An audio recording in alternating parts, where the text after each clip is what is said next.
जी part 2 start हो गया है जी। क्वेश्चन 6 महीने बाद रिन्यू होगा, क्या मतलब 6 महीने के एंड पे पहुंच के अकाउंटिंग कार्य को देख लेना। भाई देखो, एक एसेट जो है उसकी लाइफ कई साल पे फैली हुई, तभी तो टेंशन है कितने साल में मोटाइज करें। 6 महीने पहले का तो साल के एंड पता लग जाएगा, 6 महीने में रिन्यू है ना, साल के एंड पता लग जाएगा कि रिन्यू हुआ या नहीं हुआ। हो गया तो फिर देख लो। हाँ तो यही जाके देख लो बस, ठीक है। अगर रिन्यू होना है, अगर ये वाली कॉस्ट है तो ये वाली कॉस्ट तो 60 है, तो फिर वो 60 6 महीने में ख़त्म होनी, तो वो एक्सपेंस आउट कर देना। वो तो लॉजिकली फिर यही बनता है। एक एसेट मिसाल के तौर पे आप इस केस में हो, आप कहते हो कि ये 6 महीने के लिए वैसे 60 मिलियन में कौन करता है, वो नॉर्मली अगर होगा भी तो इस तरह का मामला होगा। लेकिन चलो 60 मिलियन में आपने सिर्फ 6 महीने के लिए एक्सटेंशन लिया, सोना निकलने लग गया था, आपने कहा 6 महीने ही बहुत है, आपने 60 मिलियन में लाइसेंस ये एक्सटेंड करा लिया, तो 6 महीने में ख़त्म हो जानी है ये कॉस्ट।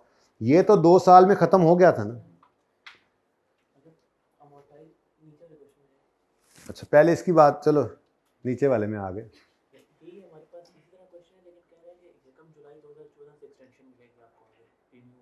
यकम जुलाई 14 से मिलेगी तो ठीक है, इसका मतलब इसकी ओरिजिनल लाइफ 2.5 साल थी, ठीक है। और एक्सटेंशन कितना पीरियड है बताओ? 2 साल। नहीं फिर 6 महीने क्या कुछ नहीं करना, तो फिर तो बेतुकी बात होगी ना।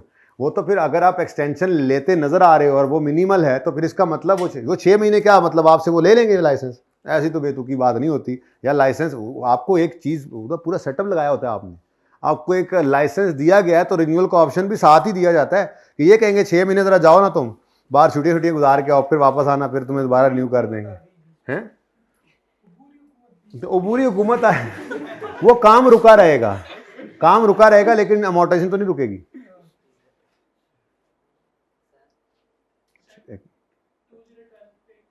अच्छा वो बाद में चलते हैं, यहाँ पे तो सवाल देख लें।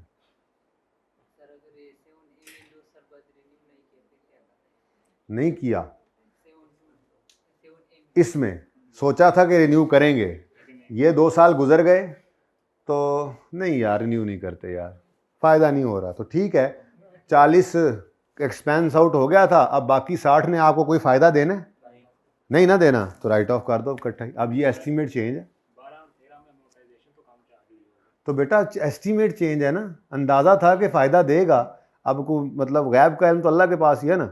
हम अंदाजे की बुनियाद पे सारी अकाउंटिंग कर रहे होते हैं, अब उस अंदाजे की बुनियाद पे हम अपने बेस्ट जजमेंट के हिसाब से ये करके आ रहे थे, इधर आगे पता लगा नहीं जी वो बेस्ट जजमेंट कुछ बेस्ट नहीं थी। कोई ऐसी चीज़ें हो जाती हैं, अंदाज़ों में तब्दीली आती है, यही तो एस्टीमेट चेंज आप FR 1 में पढ़ के आए। आपने सोचा था 10 साल एसेट चलेगा, 3 साल बाद ही फारिग, आप क्या करोगे? आप एस्टीमेट चेंज कर लोगे, इस साल में आके बाकी सारा का सारा एक्सपेंस और कहोगे जी जनाब पिछले साल में नहीं जाते। एस्टीमेट चेंज के लिए आप रिट्रोस्पेक्टिव तो कुछ नहीं करते ना, प्रोस्पेक्टिव एप्लीकेशन करते हो, तो इस साल के अंदर ही सारा कुछ राइट ऑफ करके एक्सपेंस में फेंकोगे और बस कुल्लू वल्ला पढ़ लोगे।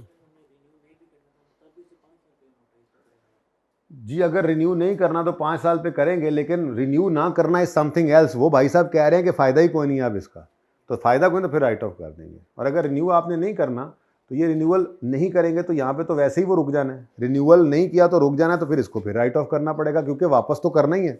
जब माइनिंग नहीं कर सकते तो अल्टीमेटली आपको कॉस्ट देखो ना, आपने जो 100 मिलियन इनकर किया है उसको P&L में डालना असल मसला ही है। तो अगर आप चौथे साल से में जा ही नहीं रहे तो सारा कुछ तीसरे साल में पूरा होना चाहिए। अब या तो आप इस अप्रोच पे चल के आए थे कि आपने 100 ही फेंका हुआ था, तो यहाँ पे रिन्यू नहीं कराएंगे तो कुछ भी नहीं करेंगे, कहानी खत्म। लेकिन अगर यहाँ पे आए इस तरीके से, तो आप चौथे साल तीसरे साल में आके रिन्यू या तो कराएं, नहीं कराएंगे तो फिर जो कॉस्ट बची पड़ी है उसको राइट ऑफ ही करोगे ना, कि अब मजीद इससे कोई फायदा नहीं आना, वो सारे का सारा एक्सपेंस। लेकिन था एस्टीमेट चेंज, ये हमेशा से ऐसे ही करते हैं।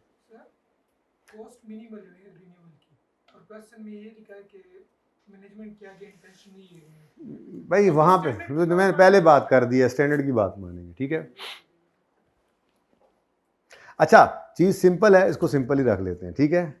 अगर रिन्यूअल कॉस्ट, लड़ाई क्या चल रही है ये, अगर रिन्यूअल कॉस्ट मिनिमल नहीं है तो रिन्यूअल ऑप्शन को कंसिडर नहीं करना, ओरिजिनल लाइफ पे मोटाइज कर दो, जब होगा देखा जाएगा। वैसे ऐसा कभी हुआ नहीं अभी तक आपके पर्चे में, ये एहतियातन कराई गई है बात सिर्फ यहीं पे ही चल रही होती है। ओके नेक्स्ट, अगर रिन्यूअल ऑप्शन मिनिमल है तो आज ही कंसीडर करके 5 साल पे मोटाइज करें, जब होगा तो ये करते हैं। अगेन एहतियात के दर्जे में करवाया जा रहा है, अभी बात आई कैप इससे आगे लेकर नहीं गया, इसीलिए तो ये कोई पास पेपर या कहीं पर नहीं था। ये बात आपको हर पास पेपर में मिलेगी। कहीं पे आप 5 यूज़ कर रहे हो, कहीं पे आप 2 यूज़ कर रहे हो। अगर मिनिमल है तो 5 यूज़ कर रहे हो, 3 ऐड करके। मिनिमल नहीं है कॉस्ट रिन्यूअल की तो 2 कर रहे हो। इससे आगे अभी तक आई कैप नहीं गया, ठीक है। इससे आगे ये एहतियात के दर्जे में 2 सवाल आपको करवा दिए गए हैं। तो ये जैसे है वैसे ही है कि बुनियाद पे रख लें, अब बस कर दें इसको, ठीक है। पानी में मधानी डालने का कोई फायदा नहीं, मक्खन नहीं आता। मधानी समझते हैं? पानी में डालने से मक्खन आएगा नहीं। अच्छा यार, ये एक वो क्या नाम है इसका सफ़ा, ये ज़रा देख लें, इसमें कुछ चंद अहम मालूमात हैं।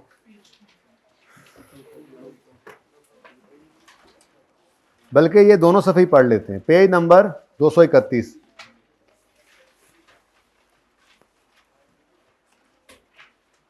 वेबसाइट कॉस्ट भी शुरू करनी है। चलो आखिरी 15-20 मिनट भी मुझे मिल गए ना, इतनी को गपशप लगा लूंगा आपके साथ कि 3 पास पेपर आपको होमवर्क में दूं इंशाअल्लाह। Sunday is upon us. बेटा कपड़े मैंने पहले भी पिछली क्लास में किसी बच्चे ने कहा कपड़े धोने हैं, मैंने कहा सारे हॉस्टल के तो तुमने नहीं धोने, कितने को कपड़े गंदे कर लेते, तुम कितने को छोटे बच्चे हो। 2-3 सूट होंगे तो आधे घंटे में धो लोगे। कपड़े धोने हैं, कपड़े धो, पर एक अलग ही ये है ना, एक क्या कहते हैं वो त्यौहार की तरह कपड़े धोने मनाया जा रहा है। और भिगो दो यार बाल्टी में, आधा घंटा पढ़ के उठ के आओ, फिर 15 मिनट में खंगाल के उनको रख दो। धोबी को दे दो यार, टाइम बचा लो। तो एक हफ्ता बर्गर वाली याशी ना करो, कपड़े धोबी से धुलवा लो, टाइम बचाओ, पढ़ो, कुछ भी कर सकते हो जी स्टूडेंट। ये हले उत्थे ही जे बच्चे कह रहे हैं दुनिया चांद पे पहुंच गए, 212 तक ही हो जाए। जी बेटा बोलें। ये मैंने कहा था, छुट्टी तो नहीं की थी, मैंने ये कहा था मिसाल के तौर पे हमने ये सॉफ्टवेयर यहाँ पर इंस्टॉल करवाया और ये इम्प्लीमेंट कर दिया, सारा सिस्टम चल गया, हमारा इंटेंजिबल यहाँ चल रहा था। हमने ये कैंपस छोड़ के साथ वाली बिल्डिंग में कैंपस शिफ्ट करना था, तो पूरी टीम दोबारा आई और उसको उन्होंने डिप्लॉय नहीं किया, डिप्लॉय तो फर्स्ट टाइम, रीडिप्लॉय किया। मतलब यहाँ से सारी चीज़ें उखेड़ी, यहाँ से उसकी अनइंस्टॉलेशन की, यहाँ पे उधर जाके सिस्टम सारा इंस्टॉल किया। ये जो खर्चा इसके ऊपर आएगा, ये रीडिप्लॉइंग कॉस्ट, एसेट की कॉस्ट में ऐड नहीं करते, एसेट तो चल रहा था, ठीक है ना, ये शिफ्टिंग कॉस्ट कह लें, ठीक है। आ जाए जी इन 2 सफ़ों पे, इनको ज़रा क्विकली पढ़ लेते हैं, क्विकली, क्योंकि अब ये खात्मे की तरफ जा रहा है ना, खात्मे की तरफ, तो ये सारी चीज़ें पढ़नी पड़ेंगी ना हमें, तभी तो वेबसाइट कॉस्ट शुरू कर सकते हैं हम जी। व्हाट इज़ एन एसेट पढ़ लिया था, इंटेंजिबल क्या आइडेंटिफिएबल पढ़ लिया था, रेगनीशन कब करें पढ़ लिया था, ये पढ़ाना है, ये पढ़ लिया था। अमोर्टाइजेशन, इम्पेयरमेंट, ये 3 होंगे तो ओनली इम्पेयरमेंट टेस्ट से गुजारना है और अमोर्टाइजेशन नहीं, ये ज़रा हमने ज़रा अच्छे तरीके से लिखा हो, ठीक है। और अदर इंटेंजिबल्स में आपने अमोर्टाइज करना shorter of legal life, useful life और इम्पेयरमेंट सिर्फ तब जब कोई इंडिकेशन, ये भी पढ़ लिया था, ठीक है। अब बेसिकली ना मैं आपको पढ़ाने आया हूँ ये 3 चीज़ें इस सफ़े से, और उसके बाद ये भी हमने पढ़ा हुआ है, इसमें ऐसे 2-3 चीज़ें सिर्फ दिखानी है आपको, ठीक है। ओके, तो सबसे पहले ये तो पढ़ लिया, एडवर्टीजमेंट और स्टाफ ट्रेनिंग एक्सपेंस करना है, ये इंटेंजिबल नहीं है। अब ले दे के रह गई बारी क्या चीज़ से, रेजिडुअल वैल्यू की, और मेजरमेंट बेसिस में भी कोई मसला नहीं, इनिशियल मेजरमेंट कॉस्ट पे होती है, आपको बताया हुआ है, लेकिन हमने रीवैल्यूएशन मॉडल की बात करनी थी। ये 2 बातें रहती हैं बड़ी अहम है, ठीक है। स्टैंडर्ड कहता है मेरी नज़र में इंटेंजिबल की कोई रेजिडुअल वैल्यू नहीं है। पहली बात, इधर ना पढ़ो, पहले मेरी बात सुनो, फिर पढ़ लेना, तुम्हारे लिए खोलिए किताब, इधर देख लो पहले तुम कि वहाँ क्या लिखा हुआ है। इंटेंजिबल की स्टैंडर्ड कहता है मेरी नज़र में रेजिडुअल वैल्यू 0 है, अनलेस ऐसी मार्केट एग्जिस्ट करती हो जहाँ पे एक्टिवली इंटेंजिबल सेल परचेज होते हों। जैसे हफीज़ सेंटर में आप जाते हैं मोबाइल लेकर, एक्टिवली लोग ख़रीद भी रहे हैं, बेच भी रहे हैं, ऐसा ही एक जो है वो मजीद सेंटर यहाँ पे बन जाए, जिसमें जब आप जाएं अपने सॉफ्टवेयर को लेकर, तो वहाँ पर कोई अपने सॉफ्टवेयर बेचने आया हो, कोई सॉफ्टवेयर ख़रीदने आया हो, और एक बाकायदा मार्केट, डेवलप्ड मार्केट हो जहाँ पे सॉफ्टवेयर की ख़रीदो फरोख्त चल रही हो। अगर तो इस तरह से, इसको कहते हैं एक्टिव मार्केट, बायर मौजूद, सेलर मौजूद, ठीक है, मार्केट फोर्सेस जो कंपेटिटिव फोर्सेस हैं वो सेल प्राइस डिटरमिन करने के लिए मौजूद, ठीक है। तो अगर इस तरह की, इसको कहते हैं एक्टिव मार्केट, अगर तो इंटेंजिबल्स की एक्टिव मार्केट मौजूद है तो फिर रेजिडुअल वैल्यू मैं मानता हूं कि होगी। या अगर ऐसा नहीं है तो एक सूरत और भी है। वो सूरत क्या है? जैसे मिसाल के तौर पे हमने IAL वाले सवाल में देखा था, हमने ERP इंस्टॉल करवाया, हमारा पुराना सॉफ्टवेयर हमने क्या किया था, अनइंस्टॉल कर दिया, ठीक है। तो उस्मान भाई आ गए, कहने लगे सर वो जो आपका सॉफ्टवेयर है, सुना है आप तो ERP इंस्टॉल कर रहे हैं, तो वो फिर फारिग है? हाँ, हमने कहा फारिग है, तो वो अगर आप हमें दे दें हमारी ऑर्गेनाइजेशन में यूज़ होएगा। हमने कहा ठीक है। तो इन्होंने कहा ठीक है जी, उसका मैं आपको ना नया सॉफ्टवेयर अगर मैं लगाऊं तो मुझे 5 लाख रुपए तो उस पर लग जाने डेवलपर को, ये 1 लाख रुपए में आपको दे दूंगा, ये आप मुझे सॉफ्टवेयर दे दीजिएगा। अब ये थर्ड पार्टी आई और इसने आके सॉफ्टवेयर इंटेंजिबल के लिए कमिटमेंट दे दी, ठीक है। तो अगर एक्टिव मार्केट एग्जिस्ट करती है तो रेजिडुअल वैल्यू है, अगर एक्टिव मार्केट एग्जिस्ट नहीं करती है तो थर्ड पार्टी की कमिटमेंट है, तब भी रेजिडुअल वैल्यू है, वरना तो जनरली क्या होता है, रेजिडुअल वैल्यू इंटेंजिबल्स की स्टैंडर्ड कहता है मेरे हिसाब से 0 है, अनलेस के एक्टिव मार्केट हो या थर्ड पार्टी कमिटमेंट हो। अब एक अगली बात, सवाल में क्या धोखा देगा, इंटेंजिबल की रेजिडुअल वैल्यू देकर लिखेगा there is no active market, ठीक है। अब रेजिडुअल वैल्यू दी हुई है और एक्टिव मार्केट नहीं है, तो फिर आपने इस धोखे में नहीं आना। आपने कहना है कि चाहे रेजिडुअल वैल्यू वो दे भी रहा है तो ये उसका अपना ही ख्याल होगा, मेरा सॉफ्टवेयर, मेरा पेटेंट, मेरा कॉपीराइट, मेरा डिज़ाइन अपने पास रखो, एक्टिव मार्केट नहीं है तो तुम्हारे अंदाजे ही हैं। हाँ, अगर एक्टिव मार्केट नहीं है लेकिन रेजिडुअल वैल्यू देकर कहता है ये कमिटेड बाय समवन एल्स है, तो फिर आपको एक्टिव मार्केट की जरूरत है भी नहीं। ये बहुत इंपॉर्टेंट पॉइंट था। तो residual value shall be considered as 0। ये पहली बात स्टैंडर्ड ने की कि मेरे हिसाब से तो रेजिडुअल वैल्यू क्या होगी, unless there is commitment by third party और there is active market for sale of intangible, जो कि नॉर्मली होती नहीं। आपने कभी नहीं देखा इस तरह की मार्केट जिसमें इंटेंजिबल्स ट्रेड हो रहे हों। तो नॉर्मली फिर आप कह सकते हैं किसी हद तक, हाँ सवाल वाला तो सवाल वाला है ना, वो सवाल बनाने वाला तो कह सकता है रेजिडुअल वैल्यू है और there is active market of intangible exist. जब उसने कह दिया फिर तो मानना पड़ेगा, फिर वो रेजिडुअल वैल्यू उस वाली कंसिडर करेंगे। बिल्कुल वैसे ही जैसे टेंजिबल्स के अंदर कॉस्ट माइनस रेजिडुअल वैल्यू करके नहीं अमोर्टाइज डेप्रिशिएट करते थे, यहां पर भी कॉस्ट माइनस रेजिडुअल वैल्यू करके अमोर्टाइज करना पड़ेगा, वही ट्रीटमेंट वही है। लेकिन वहां पे कभी इस तरह नहीं सोचा था, क्योंकि टेंजिबल्स की नॉर्मली मार्केट एग्जिस्ट करती है। अभी तो मिसाल दिया आपको, मोबाइल लेकर जाए हवी सेंटर में तो बिक रहे, एक्टिव मार्केट अवेलेबल, ठीक है ना। लेकिन इन टेंजिबल्स की नॉर्मली ना ये एक्टिव मार्केट होती नहीं है, इसीलिए स्टैंडर्ड ने इसमें एहतियात क्या कही, 0 होगी मेरे हिसाब से। बस ठीक है, सॉफ्टवेयर जब आपने यूज़ कर लिया आप अनइंस्टॉल कर दें, क्या उसको कौन खरीदेगा आपका सॉफ्टवेयर, आपके हिसाब से बनाओ, बट ठीक है छोड़ो, ठीक है। आपने अपना माइक्रोसॉफ्ट ऑफिस कभी किसी को नहीं बेचा होता, वो अपना खरीद लेते हैं, आप नॉर्मली बस ठीक है आपके काम का नहीं रहा तो ठीक है नहीं रहा, ठीक है। तो वो कहते हैं नॉर्मली क्या है, ये residual value shall B 0 unless third party commit कर दे। उस्मान आके कह गया कि जी मैं खरीदूंगा, इतने का खरीदूंगा, कमिटमेंट हो गई, या एक्टिव मार्केट एग्जिस्ट करती है। Got it? यहां तक को मसला।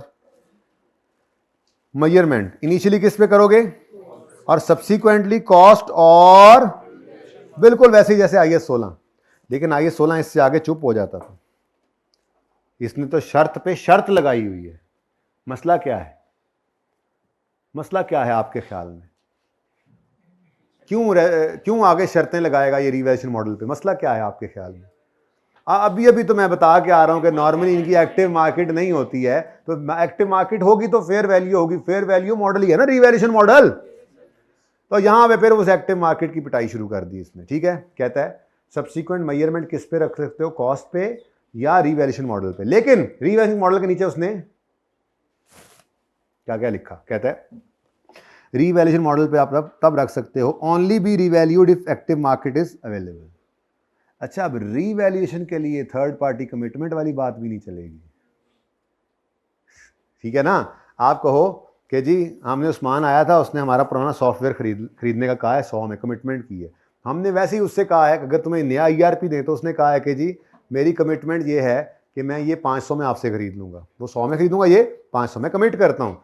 तो स्टैंडर्ड कहने लगा, और आपने क्या कहा, नहीं नहीं हमने बेचना नहीं, बस हम तो इसको रीवैल्यूएशन मॉडल पे लेके जाना चाह रहे थे, तो तुम्हारी कमिटमेंट ले रहे थे। स्टैंडर्ड कहता है नहीं, सिर्फ एक्टिव मार्केट। अगर आपने रीवैल्यूएशन मॉडल पे देखो, रेजिडुअल वैल्यू के लिए क्या है, एक्टिव मार्केट हो, नहीं तो कमिटमेंट से भी काम चलेगा।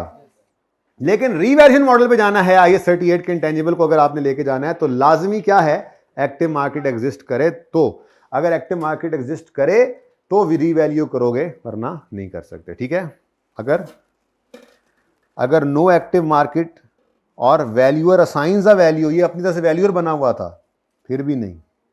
चाहे वैल्यूअर आके कह रहा है भाईजान आपके सॉफ्टवेयर की ये वैल्यू है, सेंड कहता है एक्टिव मार्केट एग्जिस्ट करती है, नहीं तो कॉस्ट मॉडल पे ही रहो, रीवैल्यूएशन मॉडल पे नहीं आ सकते। If there is restriction on transfer और सेल, फिर भी नहीं। आपको लाइसेंस मिला हुआ है, आप उस लाइसेंस को सेल नहीं कर सकते, हुकूमत की तरफ से मिला है, ट्रांसफर नहीं कर सकते, तो फिर उसको रीवैल्यूएशन मॉडल पे भी नहीं।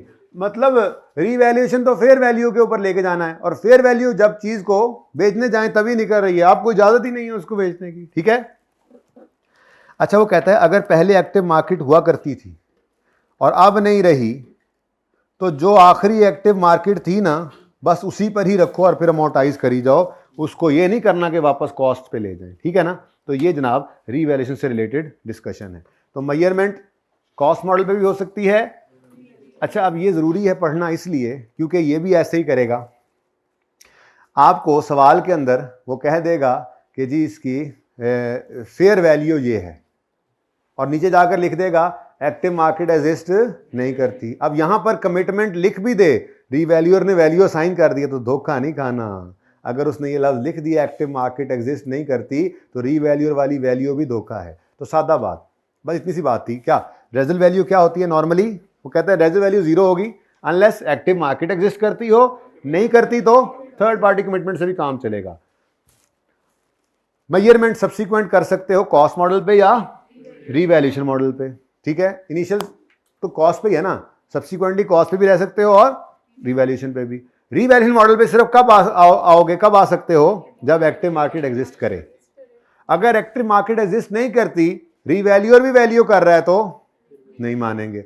एक्टिव मार्केट एग्जिस्ट करती थी और अब नहीं रही, तो लेटेस्ट लास्ट जो रीवैल्यूड अमाउंट थी बस वही उसी के ऊपर ही रखो। और अगर रिस्ट्रिक्शन है सेल पर या ट्रांसफर पे, तब भी रीवैल्यू करने की इजाजत नहीं है। याद रहेगा जी। वो वाला मैंने पढ़ाना है, वो आपने क्यों पढ़ा, मैंने अभी जब नहीं पढ़ाया तो। वो जो है ना, उस लंबी कहानी की बजाय ना यहाँ समरी एक लिखी हुई है, समरी कहाँ है, मैं आपको फिर बता दूंगा। ठीक है ना, तो बहरहाल मैं वो पढ़ाऊंगा, जो मैं पढ़ाता जा रहा हूँ वो पढ़ते जाओ। ठीक है, रेजिडुअल वैल्यू में जो पीछा पॉइंट है ना, ये यहाँ नहीं। अच्छा बोलो फिर, चलो बोलो।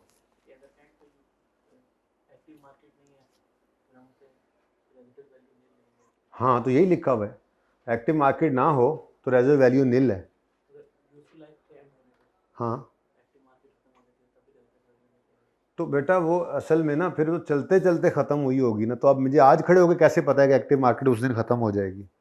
वो तो यही बात ही लिखी हुई है कि अगर लाइफ के एंड पर, असल में ना रेजिडुअल वैल्यू का मकसद ही क्या है कि लाइफ के एंड पे इसको बेचने जाएंगे। ठीक है ना, तो लाइफ के एंड पर रेजिडुअल वैल्यू, एक्टिव मार्केट नहीं, तो मतलब रेजिडुअल वैल्यू के कॉन्टेक्स्ट में तो वही बात ही हो रही है ना। तो यहाँ पे तो शॉर्ट फॉर्म में लिखा हुआ है कि रेजिडुअल वैल्यू 0 लेनी है, कब, जब एक्टिव मार्केट ना हो। ठीक है, और अगर एक्टिव मार्केट नहीं है तो कमिटमेंट से भी काम चल जाएगा। ठीक है,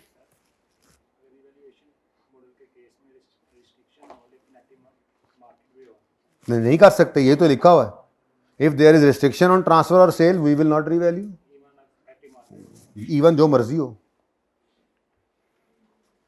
सर अगर एक साल में हम रेसिडुअल वैल्यू लेके अमोर्टाइज करें और अगले साल में वो एक्टिव मार्केट खत्म हो जाए, तो चेंज इन एस्टीमेट बन जाएगा ना, अंदाज़ा ही था ना, अंदाज़ा ही लगाते हैं हम, तो अंदाजे लगाते हैं। अंदाज़ा बदल जाए तो पीछे नहीं वापस जाते, उस साल से ऑनवर्ड चेंज कर लेंगे।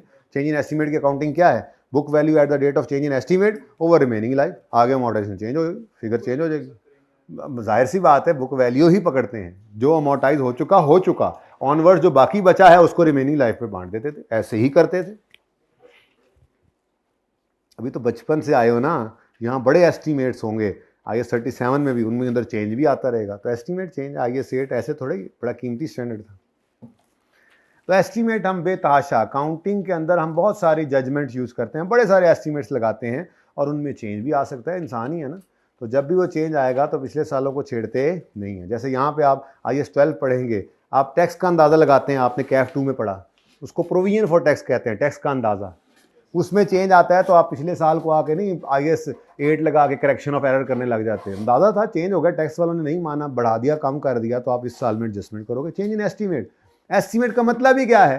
अंदाज़ा। अंदाजे में अंदाजे लगाने ज़रूरी हैं, और उसमें चेंज आ जाता है तो वापस जाने की ज़रूरत नहीं है, वही एडजस्टमेंट उस साल में कर दो और ऑनवर्ड सही कर लो। इसी को तो कहते हैं प्रोस्पेक्टिव एप्लीकेशन। ठीक है। और इस डिब्बे में क्या कहता है जी? IS 38 एक्वायर्ड, इसको ज़रा फिलहाल ना आप पेंडिंग करें। ये क्या है? मैंने आपको बताया था कि ये कंसोलिडेशन में आपको समझ आएगा कि अब पूरा बिजनेस ही खरीदें तो उसके अंदर इंटेंजिबल आ जाए। वो बिजनेस खरीदेंगे ना इंशाल्लाह, सब्सिडरी एक्वायर करेंगे, अभी नहीं। सेपरेट एक्विजिशन हो तो डिटरमिन करोगे कॉस्ट, परचेज प्राइस, वही वाली बातें जो की हुई थी। ठीक है। इंटरनली जनरेट करोगे तो एक्सपेंस आउट करना है रिसर्च फेज को। डेवलपमेंट फेज में अगर क्राइटेरिया मीट नहीं हो रहा तो एक्सपेंस आउट, क्राइटेरिया मीट कर जाए तो। और अगर ये 5 हैं तो ये इंटेंजिबल ही नहीं। ये मैं क्यों पढ़ा रहा हूँ? ये तो सारे ही पढ़ा होगा। अगर ये 5 परचेज्ड हो जाएं, इंटेंजिबल होंगे। ये सारे ही पढ़ लिए। हाँ, ये थोड़ा सा ना, बल्कि ये भी पढ़ लिया है। आप कहता है कि जी कौन सी कॉस्ट ऐसी हैं जो कैपिटलाइज होंगी? उनका मटेरियल सर्विसेज वगैरह, एम्प्लॉय बेनिफिट्स, फी रजिस्टर। अच्छा, ये सारा पढ़ लिया। ठीक है जी, गुड हो गया। चलें अब चलते हैं हम। नहीं, एक सवाल और करना है अभी।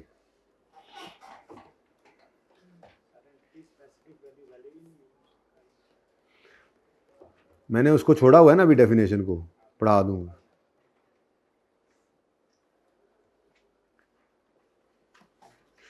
बेसिकली वो डिस्काउंट रेट के लिए चीज़ इस्तेमाल होती है कि एंटिटी स्पेसिफिक वैल्यू, कौन सा डिस्काउंट रेट यूज़ करें, उसी से जो फिगर निकलनी है। तो एंटिटी स्पेसिफिक वैल्यू के यानी कि एंटिटी से रिलेटेड पढ़ा दूंगा ना, जब जाके समझ आ जाएगी। एंटिटी देखो ना, हर एंटिटी का अपना एक रिस्क फैक्टर भी होता है ना। ठीक है। तो ओवरऑल बिजनेस के अंदर अगर मिसाल के तौर पे 10% जो है वो रिटर्न आता है, मिसाल के तौर पे कोई एसेट देता है, तो आपको हो सकता है आपकी जो स्पेसिफिक एंटिटी है इस बिज़नेस का 8% हो, तो आपके लिए रेलेवेंट 8% होगा। इस हिसाब से आप जो वैल्यू निकालोगे, ठीक है, वो जोन सी वैल्यू भी निकालोगे वो फिर एंटिटी स्पेसिफिक वैल्यू बन जाएगी, वो ओवरऑल मार्केट की नहीं रहेगी। बहरहाल अभी फ़िलहाल छोड़ो इसको, इधर देखो। अच्छा, मैंने आपको 2 चीज़ें पढ़ाई थी, बल्कि नहीं, एक पढ़ा दी थी। मैंने आपको मिसाल दी थी ना कि अगर मिसाल के तौर पे एक लैपटॉप है, आपने वो कितने का, 75,000 का लिया है। ठीक है। और साथ ही जो है उसके अंदर ऑपरेटिंग सिस्टम है विंडो। ठीक है। और उसकी जो कॉस्ट है वो 15,000 है, लेट से। ठीक है। और एक आपका MS ऑफिस है। ठीक है। इसकी कॉस्ट 30,000 है, लेट से। ठीक है। अब आपको मैंने ये बताया था कि आपने ये जो ऑपरेटिंग सॉफ्टवेयर है, ऑपरेटिंग सिस्टम जिसको कहते हैं, ये जो विंडोज़ है, इसके बगैर आपका हार्डवेयर चल ही नहीं सकता। तो आपने इसको PPE का ही पार्ट बनाना है, यानी कि आपने लैपटॉप की कॉस्ट और इस कॉस्ट को ऐड करके कितना बनता है, 90,000 को आपने PPE में, टेंजिबल एसेट्स में रखना है। सॉफ्टवेयर को इसका पार्ट बना लेना है, इस बगैर चल ही नहीं सकता। लेकिन आपने चलो अलग अलग कर लो, कैश क्रेडिट इकट्ठा ही करने लगा तो। ठीक है जी। और बल्कि यूँ कर लें ज़रा, इसको राशि बहुत बढ़ जाना है, 75 जमा 15, 90,000। ठीक है जी, और सही है। और जो 30,000 है वो ऑपरेटिंग सॉफ्टवेयर, ऑपरेटिंग सिस्टम नहीं है, बल्कि वो तो माइक्रोसॉफ्ट ऑफिस है, उसके बगैर भी सिस्टम चल रहा था। तो आपने intangible asset debit, cash credit करना है 30,000 से। अब इनको अलग अलग, ऊपर वाला डेबिट होता जाएगा, ये अमोर्टाइज होता जाएगा। कोई मसला? ये एक एग्जांपल ऐसे ही मैंने ना ज़बानी बात की थी, तो ज़रा मैंने कहा चलो किसी सवाल में आ जाए तो पता होना चाहिए। असल में तो मैं आपको ये एग्जांपल करवाने लगा हूँ, आप देखिएगा ज़रा।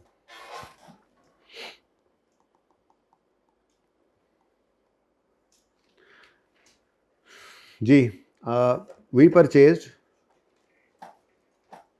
वो जो हम गुड़ पिज़्ज़ा नहीं बना रहे थे, गुड़ वाला पिज़्ज़ा बना रहे थे ना, गुड़ हनी वाला पिज़्ज़ा। ठीक है। वो हम बना रहे थे लेकिन कोई ना हमें नहीं मज़ा आया, ठीक है। हम गोरमे वाले थे मिसाल के तौर पे, हम बना रहे थे वो पिज़्ज़ा, तो नहीं मज़ा आया। हमने कहा यार साइंसदानों को, यार छोड़ो बस, छोड़ो रहने दो। केक्स एंड बेक्स वाले भी साथ ही रहते थे हमारे, उन्होंने भी साथ ही करीबी बेकरी रखी हुई थी, उनको भी पता था कि हम ये हनी पिज़्ज़ा बना रहे हैं। तो उन्होंने जब ये सुना कि हमने काम रोक दिया है, तो वो आए हमारे पास और उन्होंने आके कहा यार आप ऐसा करें, वो जितनी मेहनत आपने कर रखी है ना, अब आप तो उस पर काम कर नहीं रहे हैं, वो मेहनत हुई हुई हमें दे दें, हम उससे आगे काम शुरू करते हैं, हम इसके ऊपर जो है वो काम करेंगे और हम ये पिज़्ज़ा बना भी लेंगे इंशाल्लाह। तो क्या कर रहे हैं अब, केक्स एंड बेक्स वाले बन जाए हम क्या कर रहे हैं, हम R&D खरीदने चले गए। रिसर्च और डेवलपमेंट जो उनकी चल रही थी, हम उस रिसर्च एंड डेवलपमेंट को ख़रीदने चले गए। अब जाहिर सी बात है गवर्नमेंट वालों ने खर्चा कर रखा है ना, वैसे तो वो चाहे डस्टबिन में फेंकने लगे थे कागज़, लेकिन जब देख रहे हैं ना कि कोई लेने आ गया ज़रूरतमंद, ठीक है, तो फिर फ़ौरन ही जो है ना वो कीमत लगने लग जाएगी, हमारा रिसर्च डेवलपमेंट इतना खर्चा हुआ है तो आप हमें इतने पैसे देते हैं, ले जाएँ सारे कागज़ उठा के, ये साइंसदान भी साथ ही ले जाएँ। अच्छा, तो वी परचेज, इसको कहते हैं जी partly developed intangible, partly developed R&D, पूरा इंटेंजिबल नहीं बना था, ठीक है, फॉर ₹180, जिसके अंदर रिसर्च जो है वो तकरीबन कोई हमारी लेट्स से ₹110 रिसर्च पे लग चुके थे, ऐसे ही बस फिगर्स, ठीक है, और डेवलपमेंट के ऊपर बकाया ₹70, ठीक है। अच्छा, उसके बाद ये पहली बात हो गई। दूसरी बात, अब ये R&D हम केक्स एंड बेक्स वाले हम ले आए हैं, ठीक है, ₹180 पे करके उनको हम ये सारे कागजात वगैरह उठा लाए, ठीक है। अब हमने इसके ऊपर काम शुरू किया, ठीक है। तो after this purchase,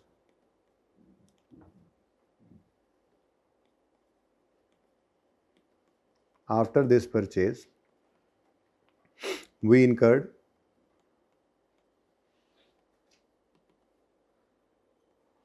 ₹20 on research and ₹35 on development.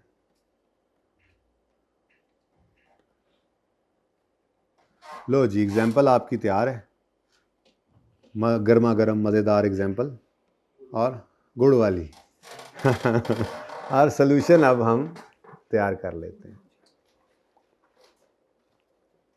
देखिएगा जी, अगर आपने पैसे देकर किसी से R भी खरीदा है ना, तो आपके लिए वो R भी इंटेंजिबल है, R रिसर्च, यानी कि ये भी धोखा है, ये भी धोखा है, जो पर्चे में आपको देगा एक बार नहीं कई बार, इसको कहते हैं, बल्कि लिख दिया है पार्टली डेवलप्ड R&D। हमने किसी से रिसर्च एंड डेवलपमेंट जो वो कर रहे थे उन्होंने छोड़ दी करनी, जो भी था जाके पैसे देकर खरीद ली, तो चाहे R है चाहे D है, आपके लिए वो IA है, ठीक है, बात समझ आई। तो ये धोखे में आपको डालेगा, इसको नहीं कह देना ये रिसर्च एक्सपेंस आउट कर दें और ये डेवलपमेंट कैपिटलाइज करें, अच्छा नहीं जी इसमें बुरी इतनी अच्छी थी, ना ना ना ना ना, आप लोगों को 150 180 सारे का सारा जो है वो पड़ गया, इस इंटेंजिबल की कॉस्ट है, आपने इसको कैपिटलाइज करना है। हाँ, उससे ऑनवर्ड्स जो आपने R&D शुरू किया उस पर फिर आपका IS 38 दोबारा अप्लाई होगा, R को एक्सपेंस, D को अगर क्राइटेरिया मीट कर रहा है तो कैपिटलाइज, ठीक है। तो सोल्यूशन में मैं आपके सामने एंट्रीज पास करता हूँ, बड़ा ही इंपॉर्टेंट कॉन्सेप्ट है ये भी।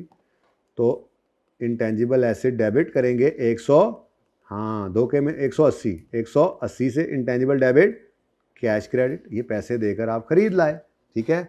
अब ये सारे का सारा इंटेंजिबल बना, लेकिन उसके बाद अगर 20 है तो वो 20 क्या है, रिसर्च एक्सपेंस, ठीक है, और जो 35 है वो इंटेंजिबल बनेगा और कैश क्रेडिट। अलग अलग करनी है, अलग अलग कर लो, समझ आ रही है, चलो जी, अलग अलग लिखा हुआ है सर, ये लो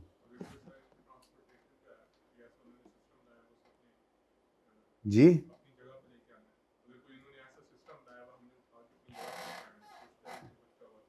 तो बेटा वो सारे इसमें आ जाएगा ना, 180 में पड़ गया। मैंने तो परचेज किया इतने का ही।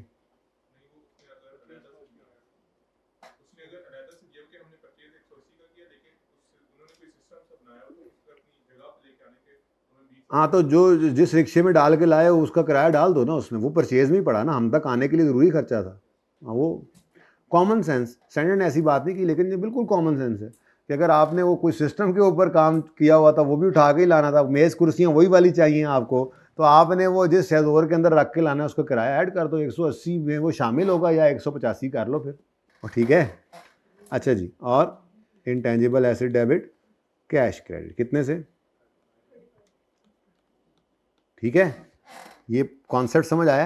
इसको कहते हैं partly developed R&D purchased, partly developed R&D purchase. तो R हो चाहे D हो, R हो चाहे D हो, आपके लिए दोनों ही क्या हैं? इंटेंजिबल।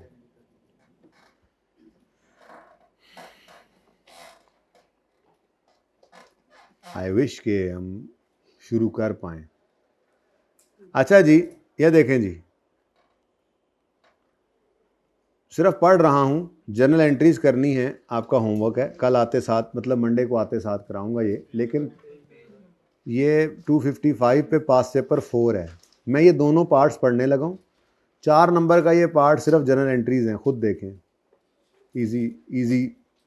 ऑन यकम जनवरी 12 matchless enterprises acquired research data, acquired research data along with partially developed product design from a company for 2 million, जिसमें रिसर्च, देखा धोखा, रिसर्च कॉस्ट 0.5 है, डेवलपमेंट कॉस्ट इतनी है। हमने कहा हमारे लिए तो मोहतरम है पूरे का पूरा 2, आप हमारे मोहतरम हैं, आप तशरीफ़ लाएं, आप सारे के सारे इंटेंजिबल हैं। ये पढ़ा के आ रहा हूँ, आगे आपकी कहानी शुरू होती है। Product design was handed over to production department on यकम नवंबर का मतलब क्या है? इस दिन इंटेंजिबल कंप्लीट हो गया है, प्रोडक्शन डिपार्टमेंट के जो हवाले कर दिया तो कंप्लीट हो गया। क्या हुआ, गर्मी लग रही है? अच्छा जी, R&D की हमें यूजफुल है, नहीं R&D की यूजफुल है तब मिलती है जब इंटेंजिबल कंप्लीट होता है। नहीं मतलब वो तो फिर कंप्लीट, वो तो परचेज इंटेंजिबल लिया ना, वो तो कहानी खत्म हो गई। ये कह रहा है पार्शली डेवलप्ड है, ये पार्शली डेवलप्ड डिज़ाइन है, अभी डेवलप होगा तो इसकी लाइफ का पता लगेगा ना, ठीक है। अच्छा जी, यकम जनवरी को ख़रीद कर लाए थे और फिर वो कहता है यकम नवंबर तक काम ही पूरा हो गया। अब दरमियान में ही सारी गेम चली है, यकम जनवरी 12 से 31 अक्टूबर 12 तक R&D जो होगा वो उसके हिसाब से चलेगा, ठीक है। कहता है सब्सिक्वेंट टू एक्विजिशन यानी आफ्टर दिस, इस दिन के बाद MEL incurred 0.7 million on research expense, 2.5 million on development। अब चुप है तो it is expected that product design would provide, ये यूजफुल लाइफ है, ठीक है, और इसको अमोर्टाइजेशन के लिए यूज करेंगे, और ठीक है। अब ये एंट्रीज करनी है, तो एंट्रीज तो आपका वैसे ही फेवरेट काम है, कर लोगे।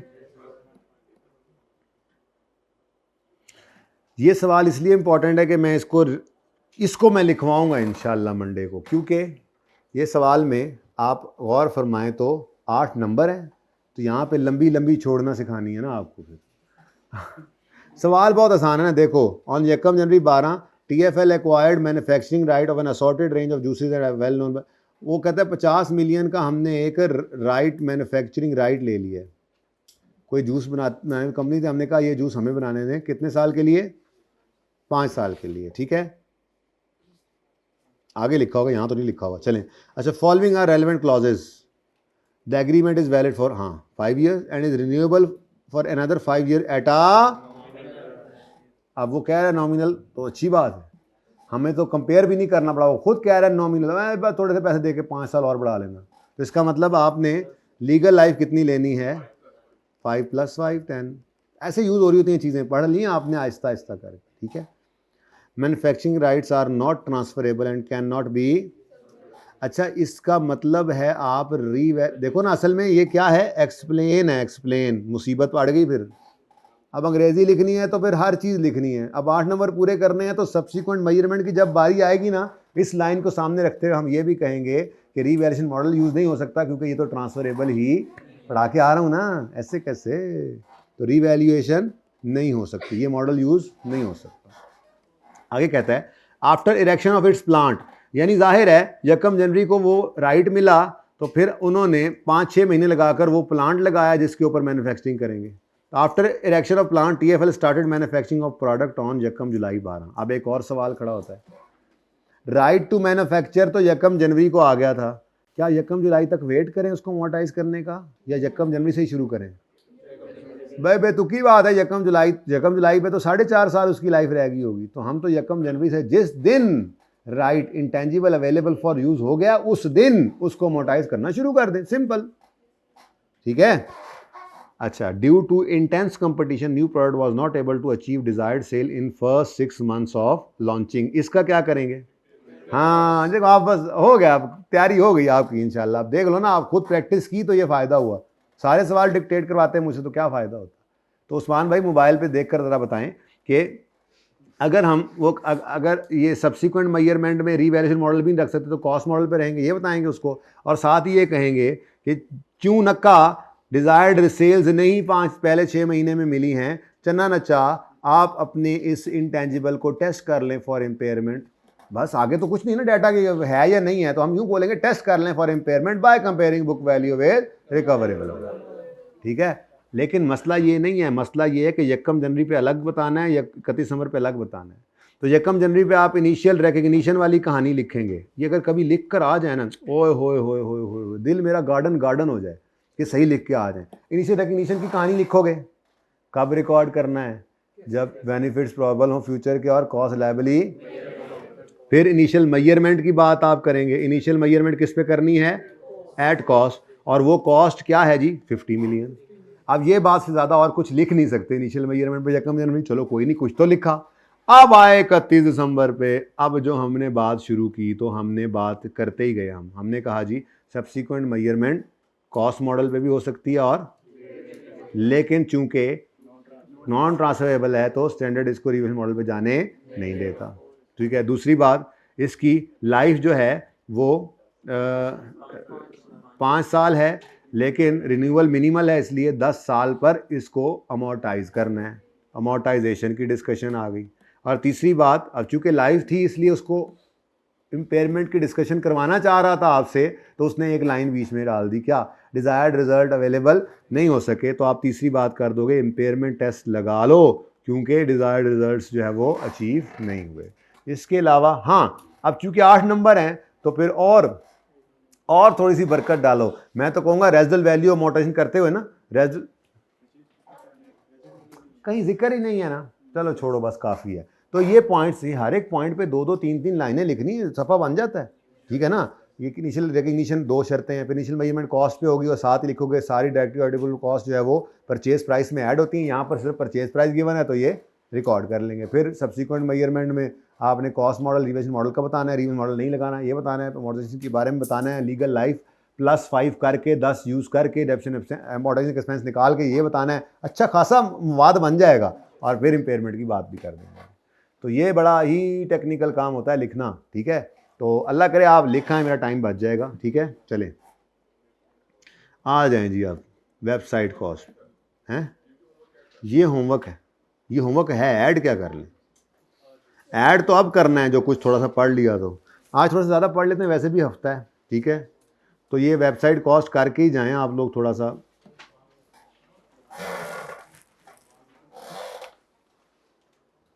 आप दिखराएंगे ना इंशाल्लाह जुमात। कभी कभी तो यार अलाउ कर दिया, तो हफ्ता है ना, आज पूरी क्लास भी तो नहीं ले रहा मैं।